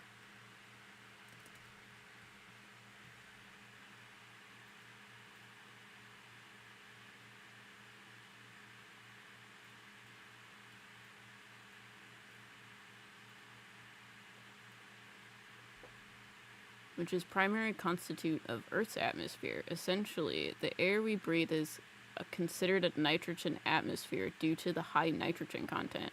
I guess that's the wrong one that I'm thinking of. But I feel like there's too much of it. Enters ecosystem via certain kinds of bacteria, soil, plants, roots that convert nitrogen gas into ammonia. Dude, I don't know. This is too much of a science lesson for me. The atmosphere, there's not enough of something that translates whatever into better breathable whatever for us. If we were on the planet, we would not be able to breathe. Is she a galaxy? No. I specifically asked if you're a cloud on a planet, and it said yes. Because I was like, are you a space cloud? Are you like... What is it from that one TV show? Puffy Space Princess or something? They told me no. And I was like, oh, I thought I was meeting a celebrity. It's fine. You were a celebrity in your last life. I feel like you're a cloud. And I feel like you were in a planet where the sky is a weird color because of the atmosphere. There's a weird, gas in the atmosphere that causes it to be a different color, like hazy, like a warm hazy color, and you are a cloud that has that hazy warmness to it. So you aren't necessarily a white cloud, you are like a cloud that is a like orange color.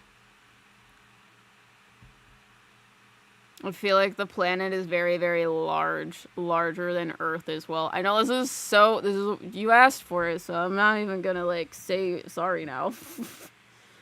But you are a cloud on a big planet. And the atmosphere was a bit weird. I don't think there was enough of like plants or whatever breathes in the air and makes it more breathable for us. There were less of that. So breathing in the atmosphere, there's too much of this like gas, which I feel like is nitrogen, but I don't know because it's too much of a science lesson for me to understand. They're just telling me things so that I relay information to you. So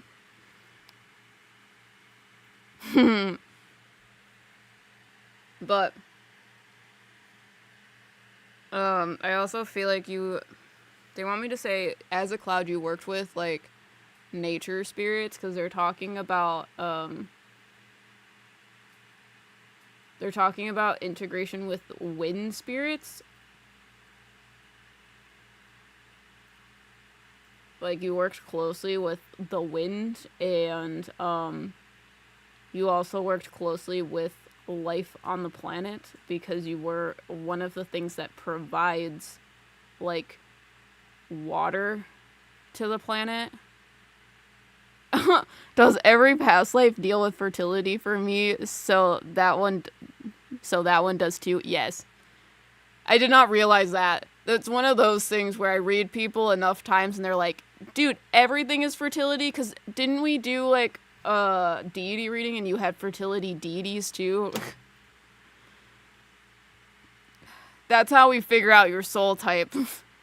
Is like just everything deals with the same thing, and you're like, Jesus Christ, if you read my past life, everything deals with the same thing. That's why we're like, we see a pattern here, ding ding ding, or autism. We're like, oh my god, maybe your soul deals with this. Yeah. You're a cloud. You provide a resource for life. Usually something with water. Yeah. Yeah, so you provide the nature spirits with things that they can use to help maintain balance within the planet. But it is a life-bearing planet. It is just not a human life-bearing planet. If we went on the planet, we wouldn't be able to breathe the air. But it doesn't mean there aren't humanoid things that can breathe the air. It doesn't have Earth's atmosphere. It's different, and I think it's because there is less plant life that converts it to a better breathable place. And I think it's because the planet is so much larger than Earth. Like the goddess, I forget how to say it. Even you saying it to me, Chachala Ikwe. I don't know that. Chachi Ulikwe is what Riker is saying. Is it an Aztec? Yes. It's an Aztec god. Yeah. Yeah, that. Yeah. Yeah, Aztec's guides are really hard for me to, like, make my mouth do that. I'm like, I can't even say the word draw without an L at the end of it. I mean, I can, but I hate it. It makes my mouth feel disgusting. But I'm not going to pretend to, like, be able to pronounce something like that. So, yeah, do you have questions for your cloud past life? Could I work with nature spirits in this life? The first answer that I got is that you already do, but if you want to do it more intentionally, yes.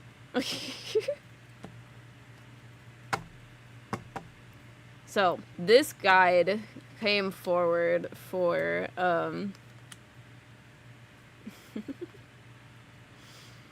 he's talking about, like, I don't know, he's talking about how he's a freaking cloud.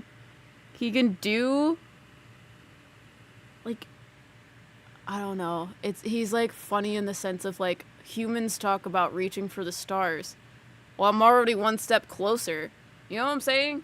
He's like, life is so short. Why do we have all of these reasons stopping us from doing things? I know a lot of the like readings have been like this, I feel like, but they're like, your inner thoughts are making you not do things that you want because you feel trapped. Ooh, and moon magic. I feel, wait. Okay, I feel like one of your spirit guides, who is female, I heard her voice say, well, of course, it's feminine and it deals with fertility. The moon is usually seen as, like, a feminine spirit that deals with intuition, fertility, that sort of thing. So, yeah. And water.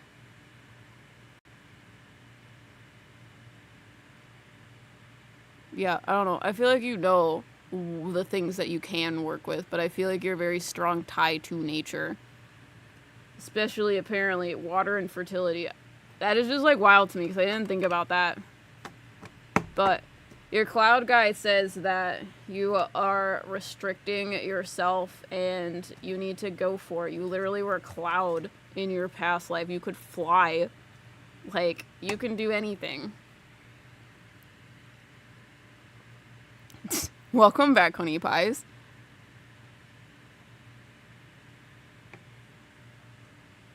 No, thank you. They are like, listen, this is what you are. Yeah, do you have any other questions before I move on to, Angela? So, the last 3 readings I have are Angela, Allie, and then honey pies.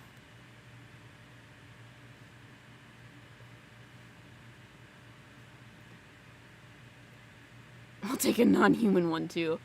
Dude, somehow I knew that this was going to be that today. Especially starting off with seeing a woman that glows gold. But, gosh. Angela, are you here? Have I given you a past life yet? No, I think I'm good. Thanks, Em. No problem. I'm excited for our tarot decks. I'm going to absolutely die. I love when people buy us tarot decks. Rager's mom got us tarot decks. I don't think it's over here. I think I moved them back over there. But she got me a pink one, and I absolutely died. But yeah, Angela, are you here? Let me know in chat. There might be a huge delay. I don't know.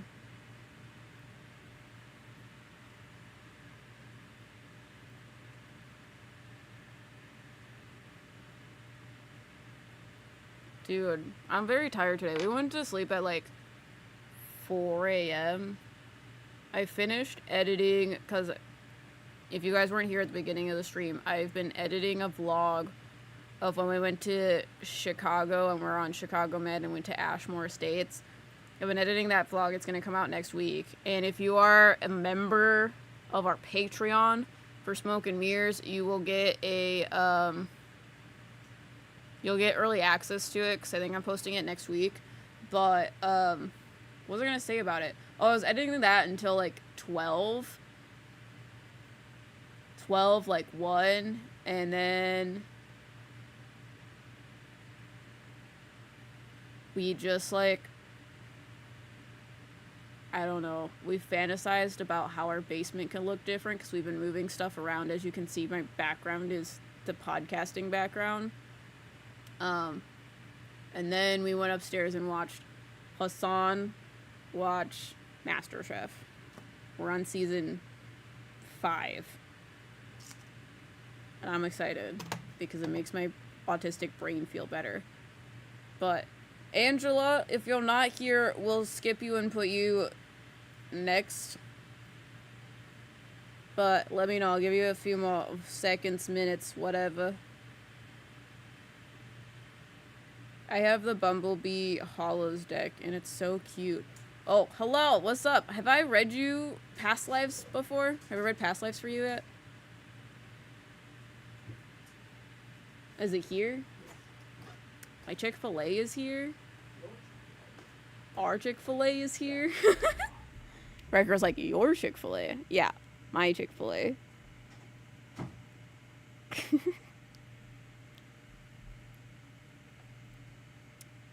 I've never gotten a past life before. Ooh, fantastic.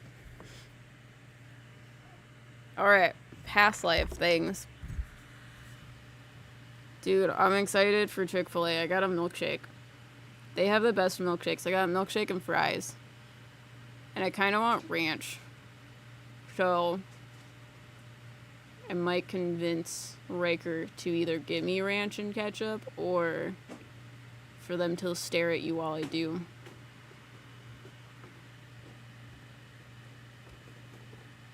want ranch and ketchup? What? You want ranch and ketchup? Yeah. Please and thank you. You have to get it yourself. Will you entertain them while I do? No.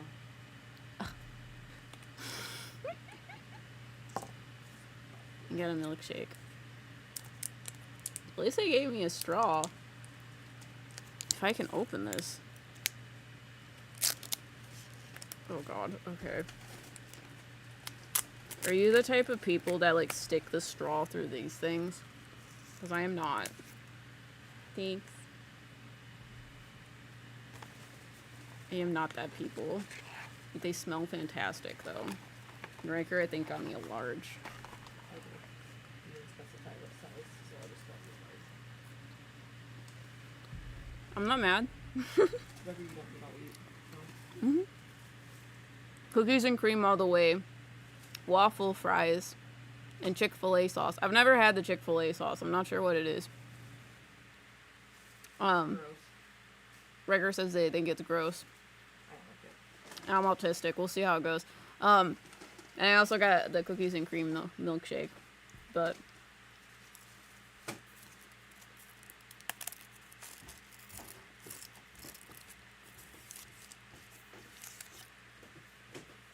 I don't think this is a paper straw. But I was talking about when you get DoorDash and they put the like thing, the like cover over the top of the container. Are you like one of those bitches that like sticks it through it, or do you take it off? Because I'm the one that takes it off. Because I'm like, I don't need this in my life.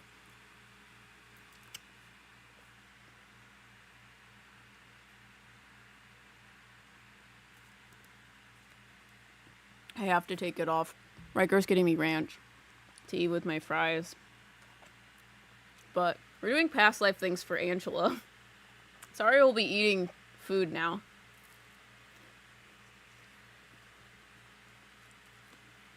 But I'm excited about my food.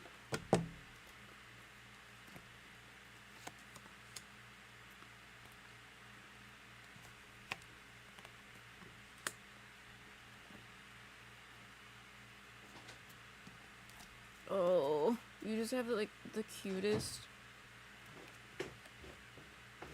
past life. She's a woman and she's the sweetest little lady. Thanks. Hold on. I have to like reorganize things.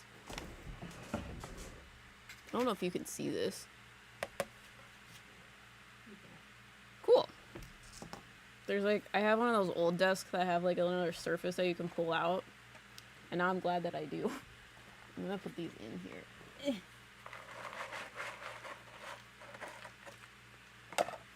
Dude, I'm so excited. I don't know why they taste so good today. They're like actually still warm.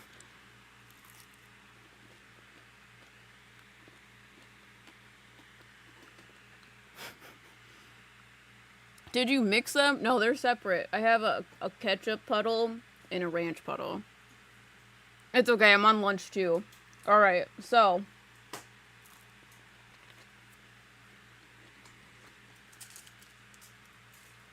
You have this cute little woman as a past life.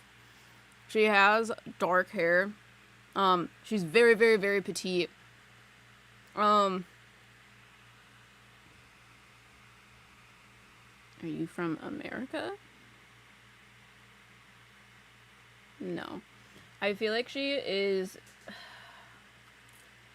She doesn't look Scottish, but she feels like she's from someplace that looks like that. It's very, like, green, and there's lots of, like, rolling hills and stuff like that. But she is so cute. She has this cute little accent, which... You're probably like, why can't you tell from the accent? I am terrible at accents. You could literally give me a southern accent and I'd be like, where are you from? I just know that they have an accent. And she has this like cute little voice. It's so sweet. Iceland? Maybe? She has like a... kind of like a German like Utentag like accent. Switzerland, maybe. Something like over there. It's definitely not like America, US type vibe that she gives.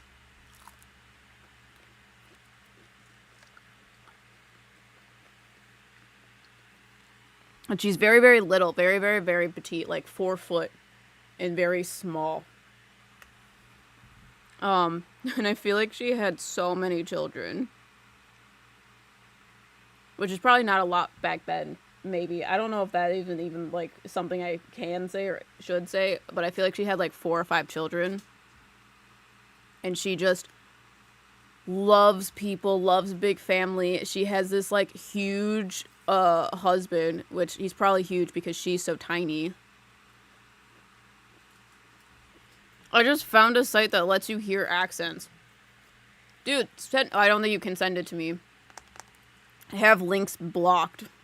What is it called? What did you look up?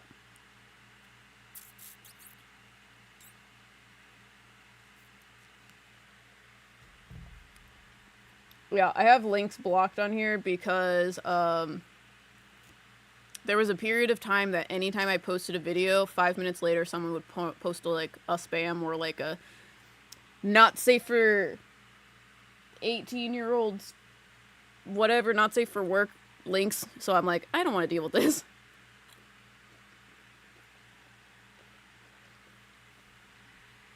But Angela says, oh my god, I wish I could have that many.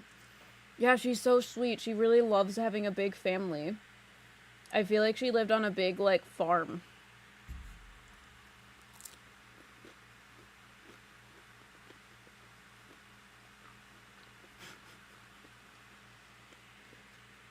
I know this sounds weird, but she loved being pregnant. Because I just see her, like, literally working on a farm, like, huge, like, 8 months pregnant. Like, a huge circle, and she's just so tiny. Oh, I suck at names. Sorry, I suck at names at like a human, like living based. So getting it as a medium is even harder. But if we do Ouija board things, then we might be able to do that at a different time. But really bad at names. I need one of those pendulum boards that have like letters on it, and then I can see how that works. That would be fun.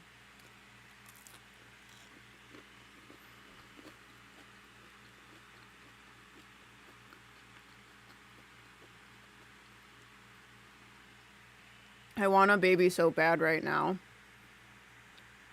I know this is probably different, but I also do too.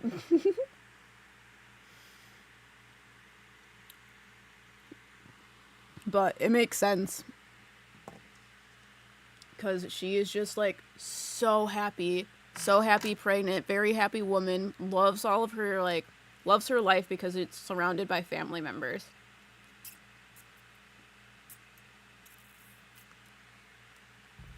I also feel like in this life, your in laws live with you. Yeah, I don't think your parents lived with you. Your in laws lived with you. Because I think your in laws may have gotten like sick. And needed like assistance.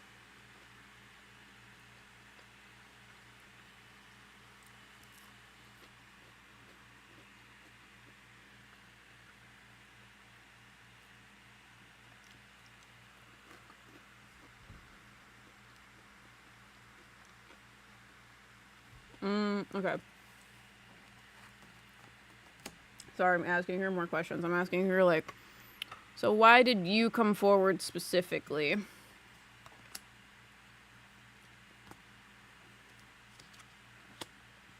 She says that she was a bit of a type A personality. But she also, I should say, like, she lived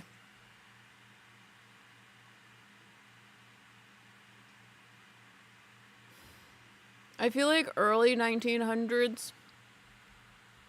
Because I see, like, there is electrical stuff that they're using. But she also lived on a farm, so there wasn't a lot that they, like, relied on. So yeah, her husband was a farmer, and she's talking about how she's a very type A individual.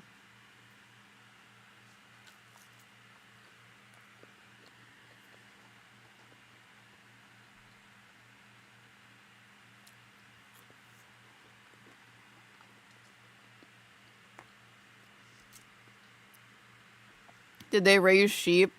I feel like they had a lot of livestock. So not just sheep. Because I see them, they have horses. That's the one I see more prominently because they have horse pull different like tractor type things through fields.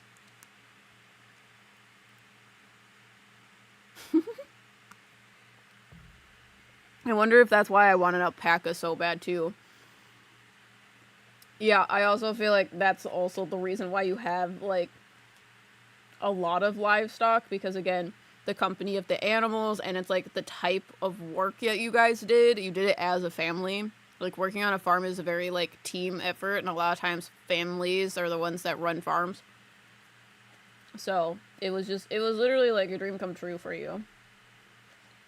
But she said that she was a type A type personality and she was always worried about things being perfect. And she had to learn the hard way that that's not how life works. And it is the times where everything is like falling apart where it is more important to like lean on your family members and not be the one that has to control everything.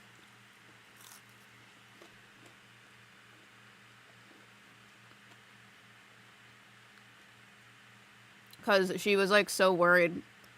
Because she's like, I had a huge family. Like it was a big risk, especially like being like a farmer. You don't get a lot of money, so it's like, how am I going to support my family if the crops aren't good? So I was very much like, I need to make sure I can like provide and be there for my children. And that created a lot of like control tendencies, type A tendencies of like backseat driving, if you will. And it didn't work out. Bad things still happen. It's just how, I don't know. She says that she was surprised to see her like children stand up and provide the same protective care that her and her husband gave to them. So she was like, you're a child, you shouldn't have to be doing this, you shouldn't have to be your responsibility. But them watching, like the child watching their parents and what they're doing for them translated to this child so that they could provide it for their family. So she learned that how connections with your children affect the family as all together as a bond.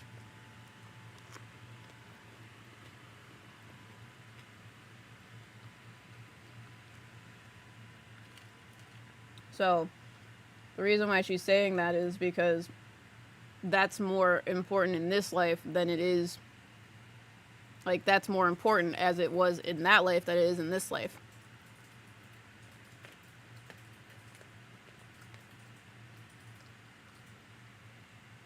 And the big thing here, because again, I feel like I keep saying this over and over again, of find the thing that you truly value.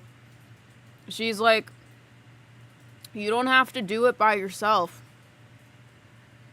She's like, that's where I struggled, is asking for help, because you'll find help in people that you never expected.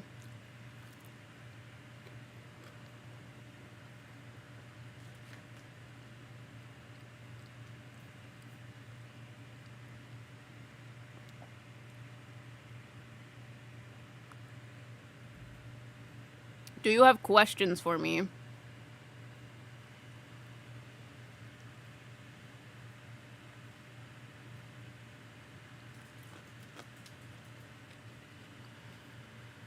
I suck at asking for help. Yeah. She makes me feel like it's very much like you want to give it to them. You want to give help to everyone else. So asking for help is like, well, I can't do that. Like, I would be burdening you when all I want to do is help. Not at this time, thank you. Sure.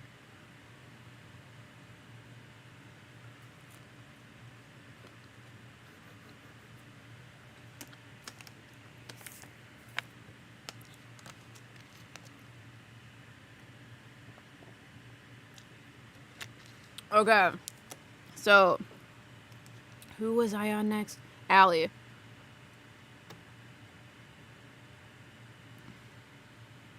Allie, you still here? You listening? I'm sure you're here.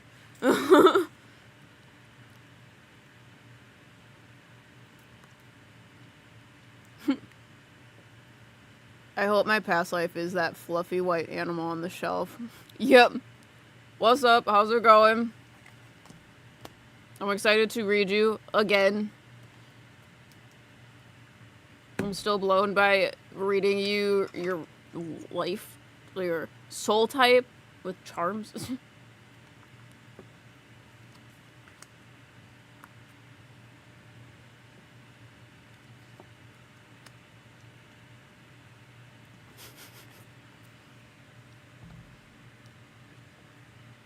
Yes, that was interesting. Okay, this one I feel like is gonna be a weird one.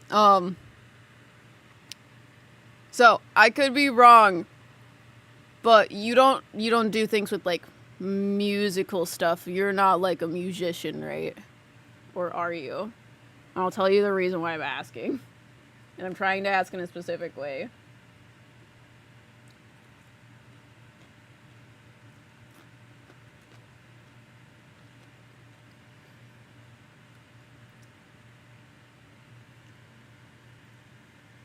I'll have to rewatch your soul type. Yeah, it was in the charm reading one.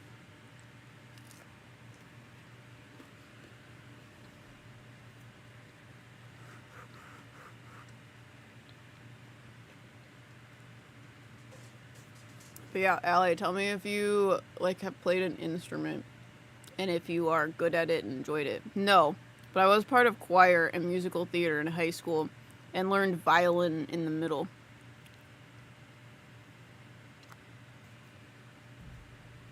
Okay, so I see a male past life, and he's a musician. And he's like, there are things in this life that you are drawn to music-wise, but you are not as, like, I don't know what the right word is. I feel like he was like a prodigy child.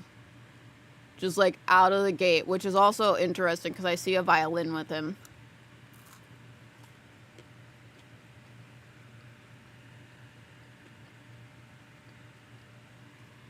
He has a foreign accent as well. Something like UK, Europe, France, that sort of accent. Not something from the US.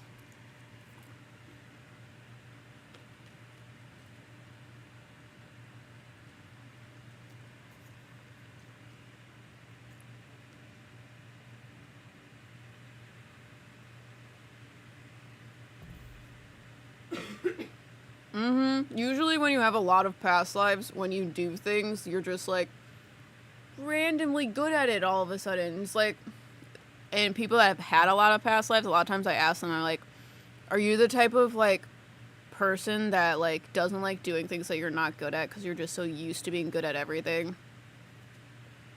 Usually you have a lot of past lives. You've already learned it before, so it's that kind of vibe.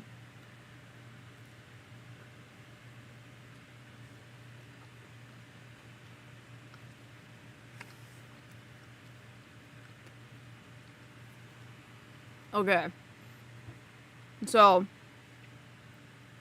I feel like his job, he was a violinist, potentially in France.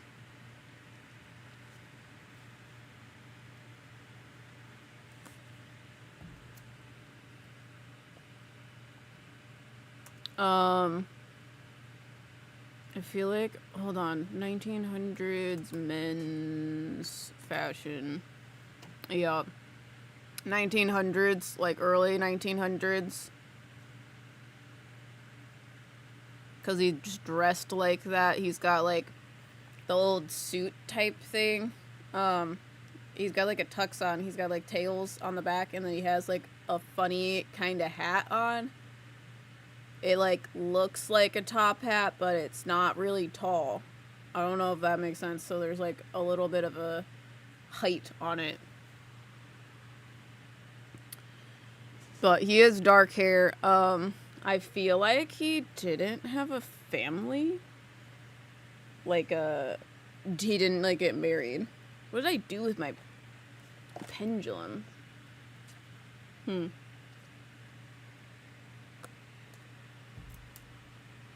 Anyways, I don't think he's had like a family. I don't think he got married, and I feel like it's because he was so focused on his career that that time of his life kind of like passed.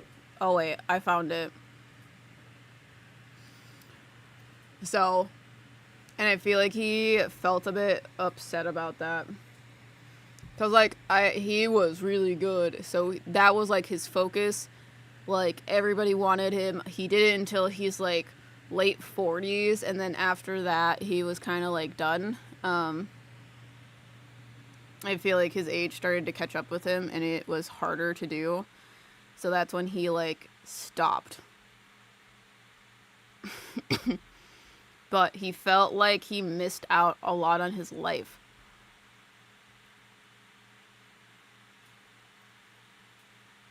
Have you ever read someone's past life and revealed that they were a bug? Just curious. God, now that's gonna happen to me. I don't think so.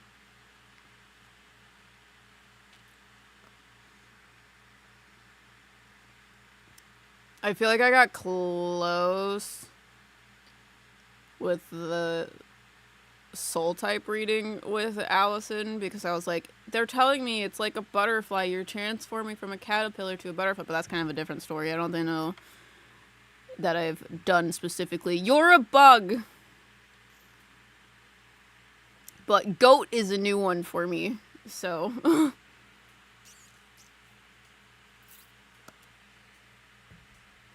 like a moth that only lives for a day. Technically, the moth lives longer than a day because they were a caterpillar, so. But I see what you mean.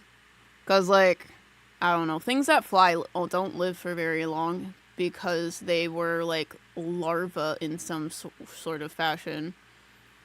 But that's a different story. I'm autistic. You opened up the, like, bug drawer, and when I was a kid, my one of my hyper fixations were bugs. I was a bug child. It doesn't look like it with all the pink girly whatever, but I was the one that was like out in the backyard trying to find frogs, toads, and bugs and putting them in a little container and taking them inside.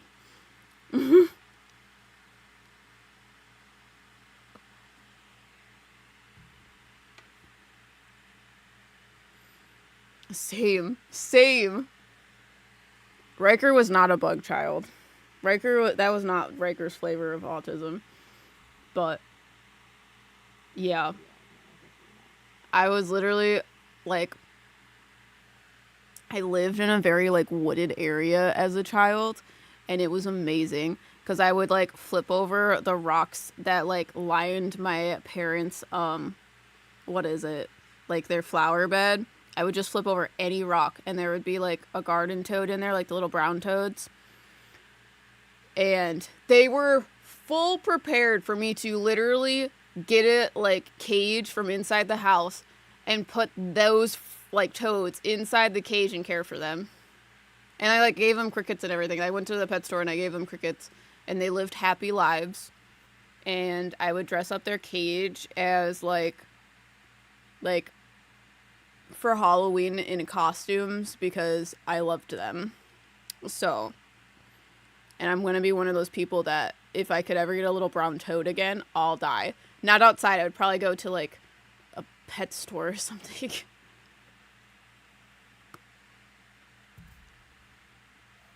So, yeah. Anyways, back to Allison. Also, for Fox sake TV, can someone tell me why I can't stop seeing foxes? Thank you. Back to Allison. Hold on.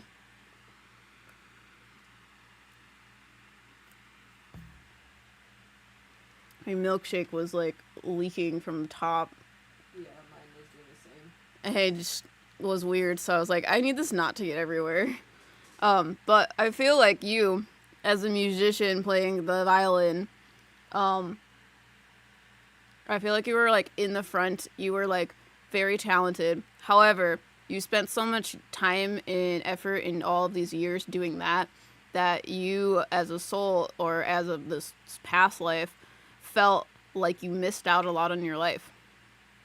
He's like, I didn't really know what it was like to be a child because I was constantly being put in front of an audience.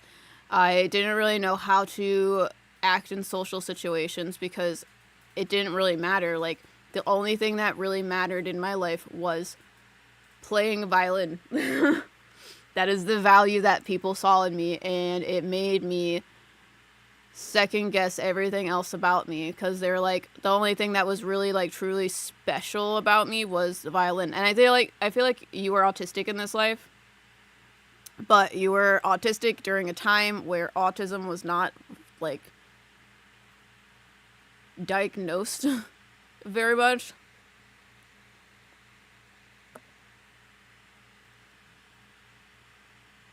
Sorry, I'm like making sure it's not going to come back up the straw because I'm not entirely sure why that's happening. But I feel like you were autistic and that's why you were so gifted. So because everyone was treating you in this sort of way, you like kind of almost like married yourself to your violin. Does that make sense? Like, that was your hyperfixation, your like special interest. That is like the thing you did, and that was like the rules that you went by was, I'm good at this, I'm going to continue doing this until I am the absolute best. So after he couldn't do it anymore, he was like confused as to what to do next. So he's like, I'm 40, I should have a wife, but I don't know how to do that, and I'm 40, who's looking for a wife at 40 in this day and age? So I don't think he ever like got married or like did stuff like that. I feel like he was very much like a loner.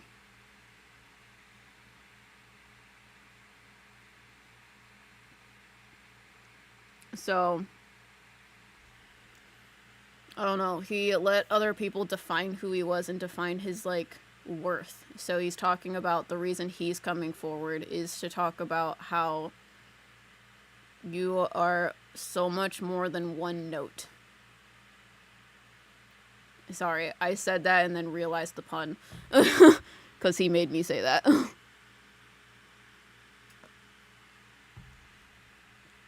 Yep. You're so much more than one note. You're the entire symphony, your entire play. So don't let other people determine who you are. Because they're like, it goes more than just my like, I had to be a violinist. Because it's like when we are around people, we feel an expectation or a pressure to be like a certain character with them. So like maybe with your mother, you're like the overachiever. Maybe with your friends, you're like the party person. Like, and you can't like go outside those characters for those specific people because they will like start questioning what's going on. But you're a multifaceted human being. You're allowed to change and allowed to evolve and allowed to change your perspective of who you are.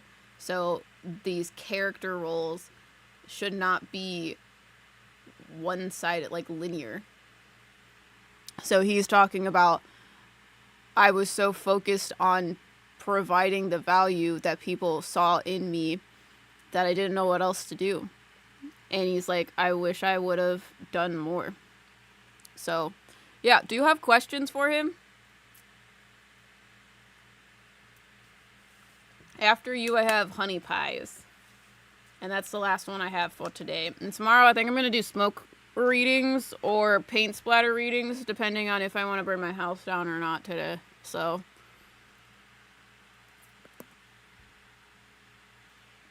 but it was pretty close because I put a poll out on Instagram. And it was like, one was like 14 and the other one was like 16 or like 15 and 17. They were like 2 off. So, one of those will happen. Either paint splatter readings or smoke drawing readings. And I'm thinking it might be smoke drawing readings. Because that's what I keep telling you guys. But I'm also like, I gotta make sure we're not gonna light shit on fire.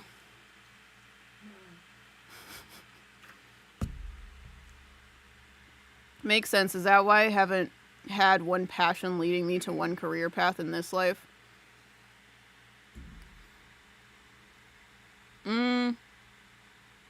He says yes and no.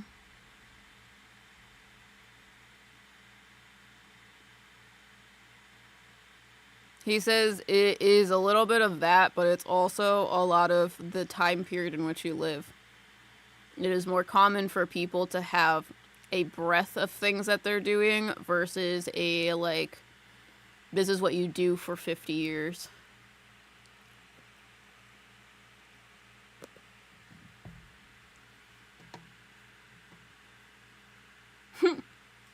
Nibblerger says, paint splatter, let's not give Riker a heart attack. Yeah, I haven't done a smoke drawing reading since Riker has moved in. They're like, thank God. You still have a house. Mm-hmm.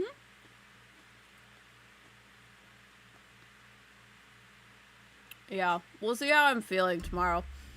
I've never done paint splatter reading, so it's the same concept though. Cool, thanks.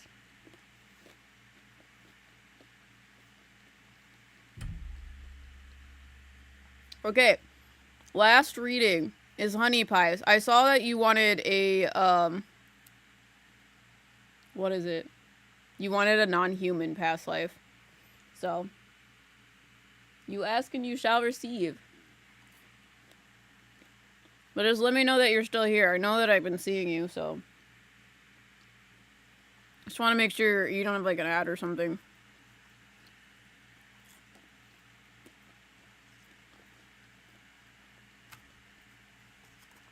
I'm also kind of stalling so I can eat some fries. What's up? I see you. Dude, I need to take a nap. I have to do a reading today. I don't have to, but I'm going to. And I think that's it. It's probably because there's a Leo full moon and I'm gonna lose it. And Puppy, I can hear her talking. She says it's dinner time. She still has a half hour for dinner time. But okay. Non-human past life.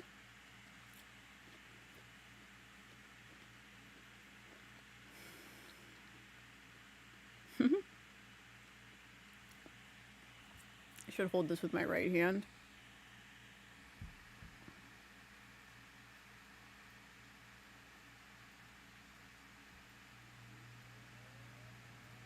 Okay. I see a male being. He's like a rock monster looking thing.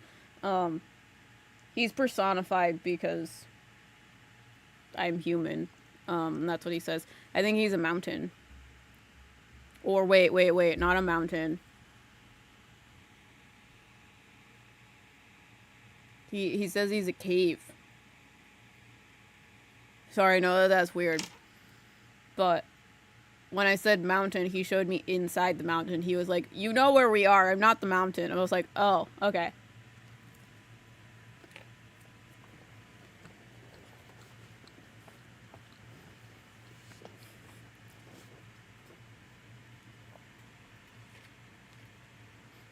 I gotta finish a crochet project myself that nap. Everybody go buy things from Nibbler Girl. She makes crochet things. We have Scooby. Scooby is upstairs. We forgot to bring him to New York because he was underneath my coat. So I moved him so that I would remember the next time we go.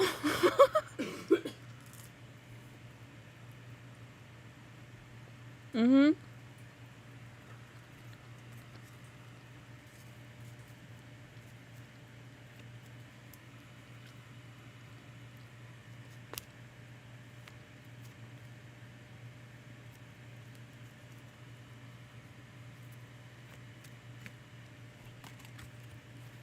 Okay. So I feel like you're a cave. I feel like you're masculine presenting. Let me see if I can get more information. I feel like you're not from Earth.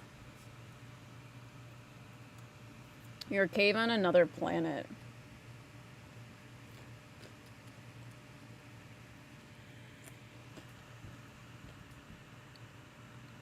You're making a goat for candy? That's adorable. Okay. Did things live inside of you? Like animals? Okay. I feel like things lived in the cave. It's like a very like in-depth cave system. Were there humans on this planet? No. There are like animal type things. I see like furry creatures like mammals.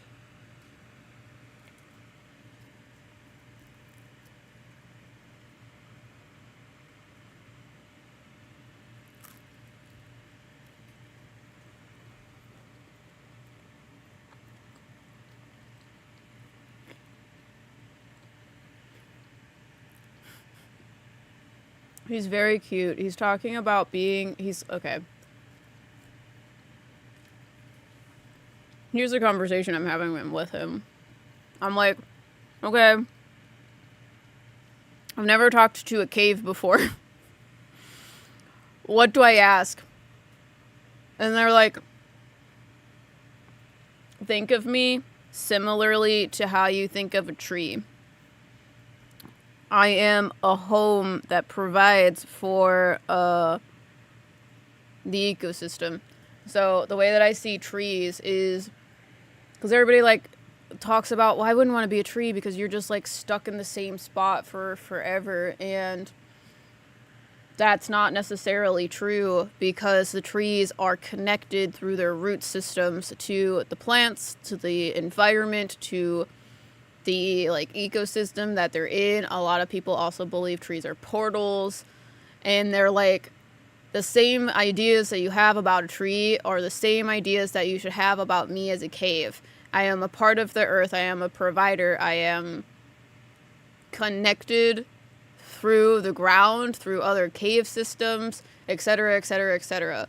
I am a home for animals. I am a provider for like water, for food. I am similar to the tree. I am a provider. So he's talking about literally being a home. And he also makes me feel like, which is something interesting, but I guess there's like ideas of this maybe in like movies and stuff, but he's talking about how caves can also be portals. Because I personally feel like trees are portals that help connect us from the here, like the physical, to the non-physical, or like heaven, wherever you want to call it, the spirit realm. It's kind of like that sort of thing. And they're talking about how cave systems do the same thing. It is a connection to other realms. And I know that that sounds really strange, but they like use the idea of like fractals.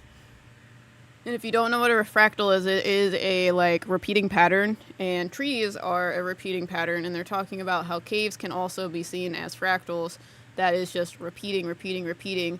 And fractals usually I see going into like portal type things, because again, when something repeats itself into an infinity, it allows for a lot of potential for movement, aka portal type things. So that's also why people think that mirrors tend to have portals in them as well. Do the tree and the cave portals go to their type of realm? Hold on.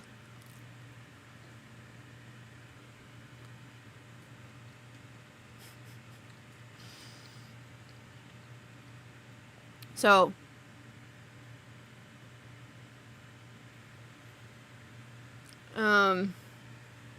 okay, here's what's going on. He's telling me that my first impression of what he's saying is I view trees having a connection to like spirit, like God spirit. So like angels or whatever can come in and like view the world from the trees. However, he's like, yes, that is a possibility to do through the cave systems. The trees allow us to be able to perceive the physical realm from above the ground, but the caves allow us to go into the ground to view things from a different perspective. However, cave systems also have the ability to have different kinds of portals that lead to different places. So you could have a cave that has a portal to the Fey realm. You could have a cave that has a portal that goes somewhere else. But the idea specifically of the caves is it is a place that is allowing. It's like they want to like say it's like the Airbnb for the like people above to come in and stay for a while. It's a home.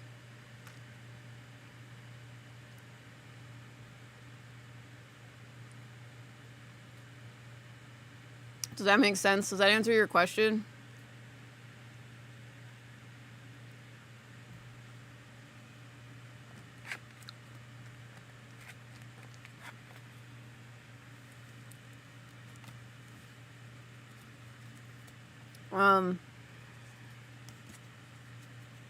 Let's see what he has to say about why he's here.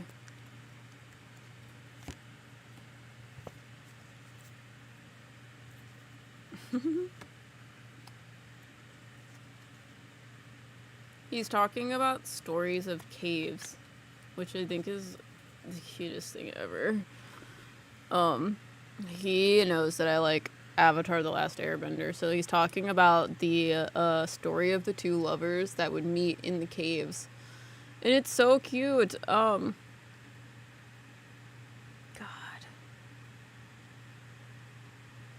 I don't know. He's just like sappy cute, and it's just like too sweet for my teeth. I love learning about caves in this way. He's like talking about how this is so cheesy, and I'm sorry. He's talking about caves being like the veins of the earth or veins of the planet. 'Cause I don't think he's from Earth. It's like the thing that connects everything to the heart. Yeah, he's really sappy. It's a good fucking time. I feel like you have a spirit guide that looks like him too. Because usually from your past lives you pull spirit guides that are similar. But I feel like you, Honey Pies, as a person, provide home for someone else.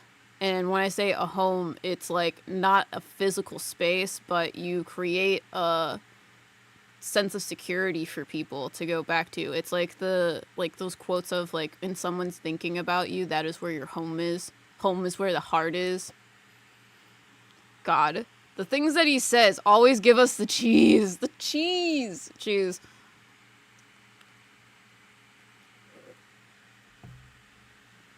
Yeah. So he's coming forward and he says that that is an important characteristics about you. But he's like, remember the story in Avatar: The Last Airbender. The caves were deadly to go through because no one had a map of them. No one knew where they connected. So a lot of people got lost in the caves. So, more cheese, I'm sorry. Home is where the honey is. He's like, here's more cheese. He's like, you had to follow love in order to be able to get out of the cave safely. AKA, everything had to be dark and you had to see the, like, pretty gemstones on the walls. But the story goes is you had to trust in love to be able to get through the cave safely. God, it's disgusting. He also loves that story, and I'm like, ooh, no, stop it. So, he's talking about you and unconditional love, and he's like, make sure you save that for the people that will reciprocate it, and then you will meet in the middle. Do you have questions? Sorry, he's very cheesy. I'm just like, ooh, why are you making me feel happy sensations? I need to go back to my dark cave, not the happy kind of cave. What is happening?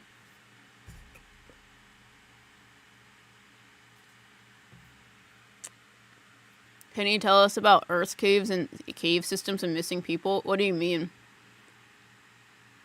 In what way?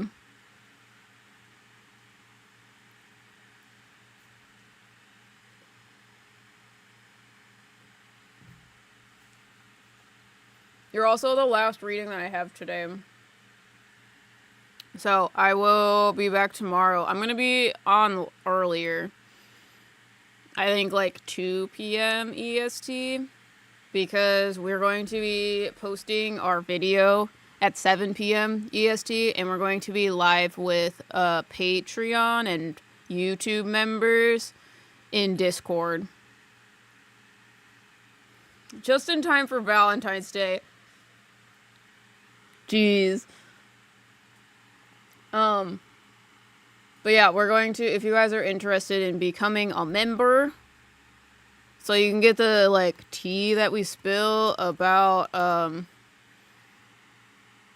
what's going on at Hinsdale House in our New York trip, make sure to join members. We will be premiering our video, so we will be in chat live publicly, but if you want to hear our commentary about what's going on, join members and we will be in a Discord call with all of y'all. Like, where do they go? The people that are missing? Yeah, I don't know that I can answer that question. That seems like too complex of a question. Because, I mean, there are some people that literally are just missing in the cave system. So they would be in the cave. I don't know if I understand your question.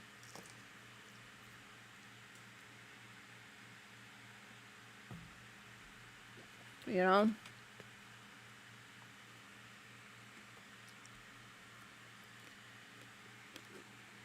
Are you asking if anyone goes into portals?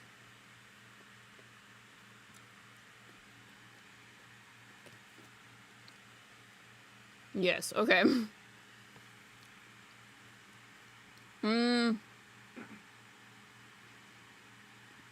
Okay. This is what he wants me to say. Because I want to tell you that no, they can't go through portals because they're physical beings. But, when they die, they can go through a portal in a different way. So the way that I view portals is we as humans make portals a lot more complex than they need to be. A portal is a doorway. Simple as that. So we have doorways in the physical realm. They're doors, and they lead to like outside or inside.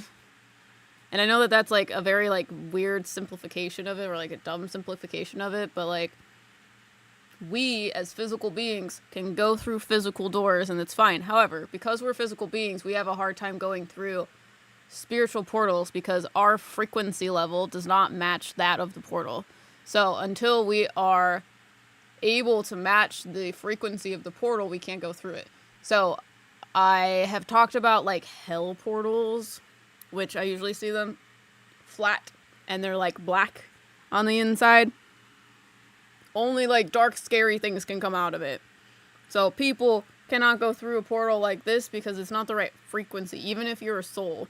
So only dark, lower level things can go through this portal, like this hell type portal, because it matches their frequency.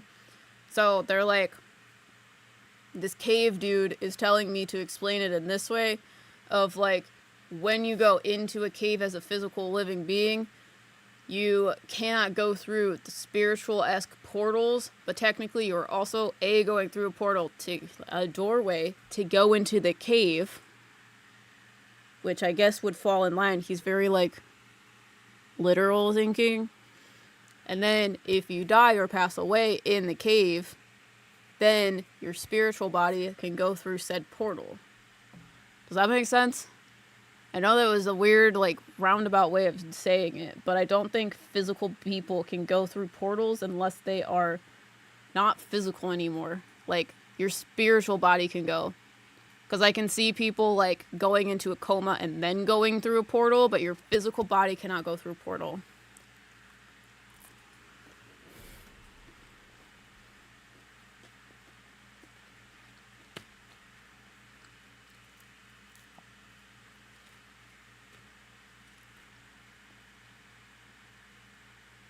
I've heard cats can go through portals, but not sure if they are speaking spiritually. Listen, I used to astral project with my, like, brown cat that I had. Her name was Shinzi. And I would literally, like, see her spiritual astral self just walking around places. And it was just so weird because I was like, I would see her, like, in the kitchen and then I would walk into the living room and she would be laying on the couch and I would just be like,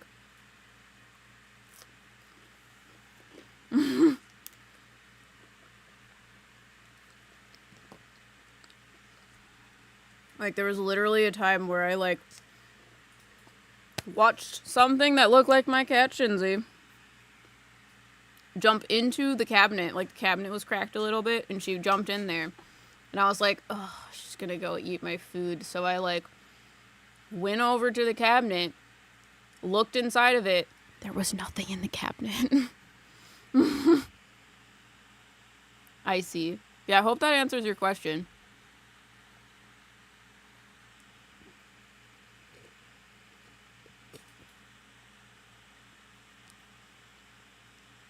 Okay. So, tomorrow is a special day because it's Thursday. And we're going to be posting our Hinsdale video tomorrow, which is crazy because our Ouija board session is wild. And we also tried a few new type things in that. So make sure that you guys go check that out. That will be out at 7 p.m. EST tomorrow. It's going to be premiered. So we will be live in chat with you guys publicly. But if you are members, we will be, like I said, in Discord giving you like live commentary and feedback of what's going on, which would be a good thing to get because a lot of like weird shit is going on and we don't want to like spoil the plot twist too much for people. But when you're a member, you get hints of what this plot twist is. And there's a few of you that know about it because of the hints, so it's fine. But, yeah. It's a weird thing. But I'm planning to go live tomorrow. I'm probably going to go live at like 2 p.m. EST. I want to go live earlier because we're going to be doing a like premiere party at like 7. So it'll be a little bit earlier. And then I'll be live for like 3-ish hours. So that is Thursday. And then I think that's it for this week. Next week, we're going to have the Shanley Hotel come out, which the Shanley videos are going to be amazing. But I also have been working on, like I said, the vlog for Haunted Smoke and Mirrors. And that vlog, you probably will get a early access video this week. So if you are a member of Haunted Smoke and Mirrors or a Patreon member, you'll get access to early access. And it is our Chicago vlog, and it is so cool. So you're getting behind the scenes of Ashmore in this, and the behind the scenes of us being on Chicago Med. And being like on a like real life TV set. And it's really cool. I'm really excited. I just finished editing it yesterday night, and it's a good one. That one will go live to the public probably next Wednesday because we're starting to post over there again. Because I'm thinking I want to post podcast eventually on Monday, and then I want to post vlogs if we have any on Wednesdays. So yeah, that is what I have to say. So tomorrow we'll probably be doing paint splatter readings because you guys are asking for them, and I have a lot of people asking they want to see what it's like. I've never done them, but doing smoke drawing readings is basically the same thing. You like put an impression. How it works is you're gonna take paint and like randomly splat it on one side of the paper, fold it in half, open it up, and then tell you what I see in it. So I'm basically going to scry and paint. Or Matt's going to give you an indication of what's going on. Which I guess I could probably also do like mirror scrying live streams. I don't know. I'm here to do some like weird stuff so I don't get like bored and you guys don't get bored of like what's going on. So I might come up with some like interesting reading types. But we'll try and do either smoke drawing readings or paint splatter readings. Probably paint splatter readings. But yeah. I'll see you guys tomorrow, 2 p.m. EST. Bye!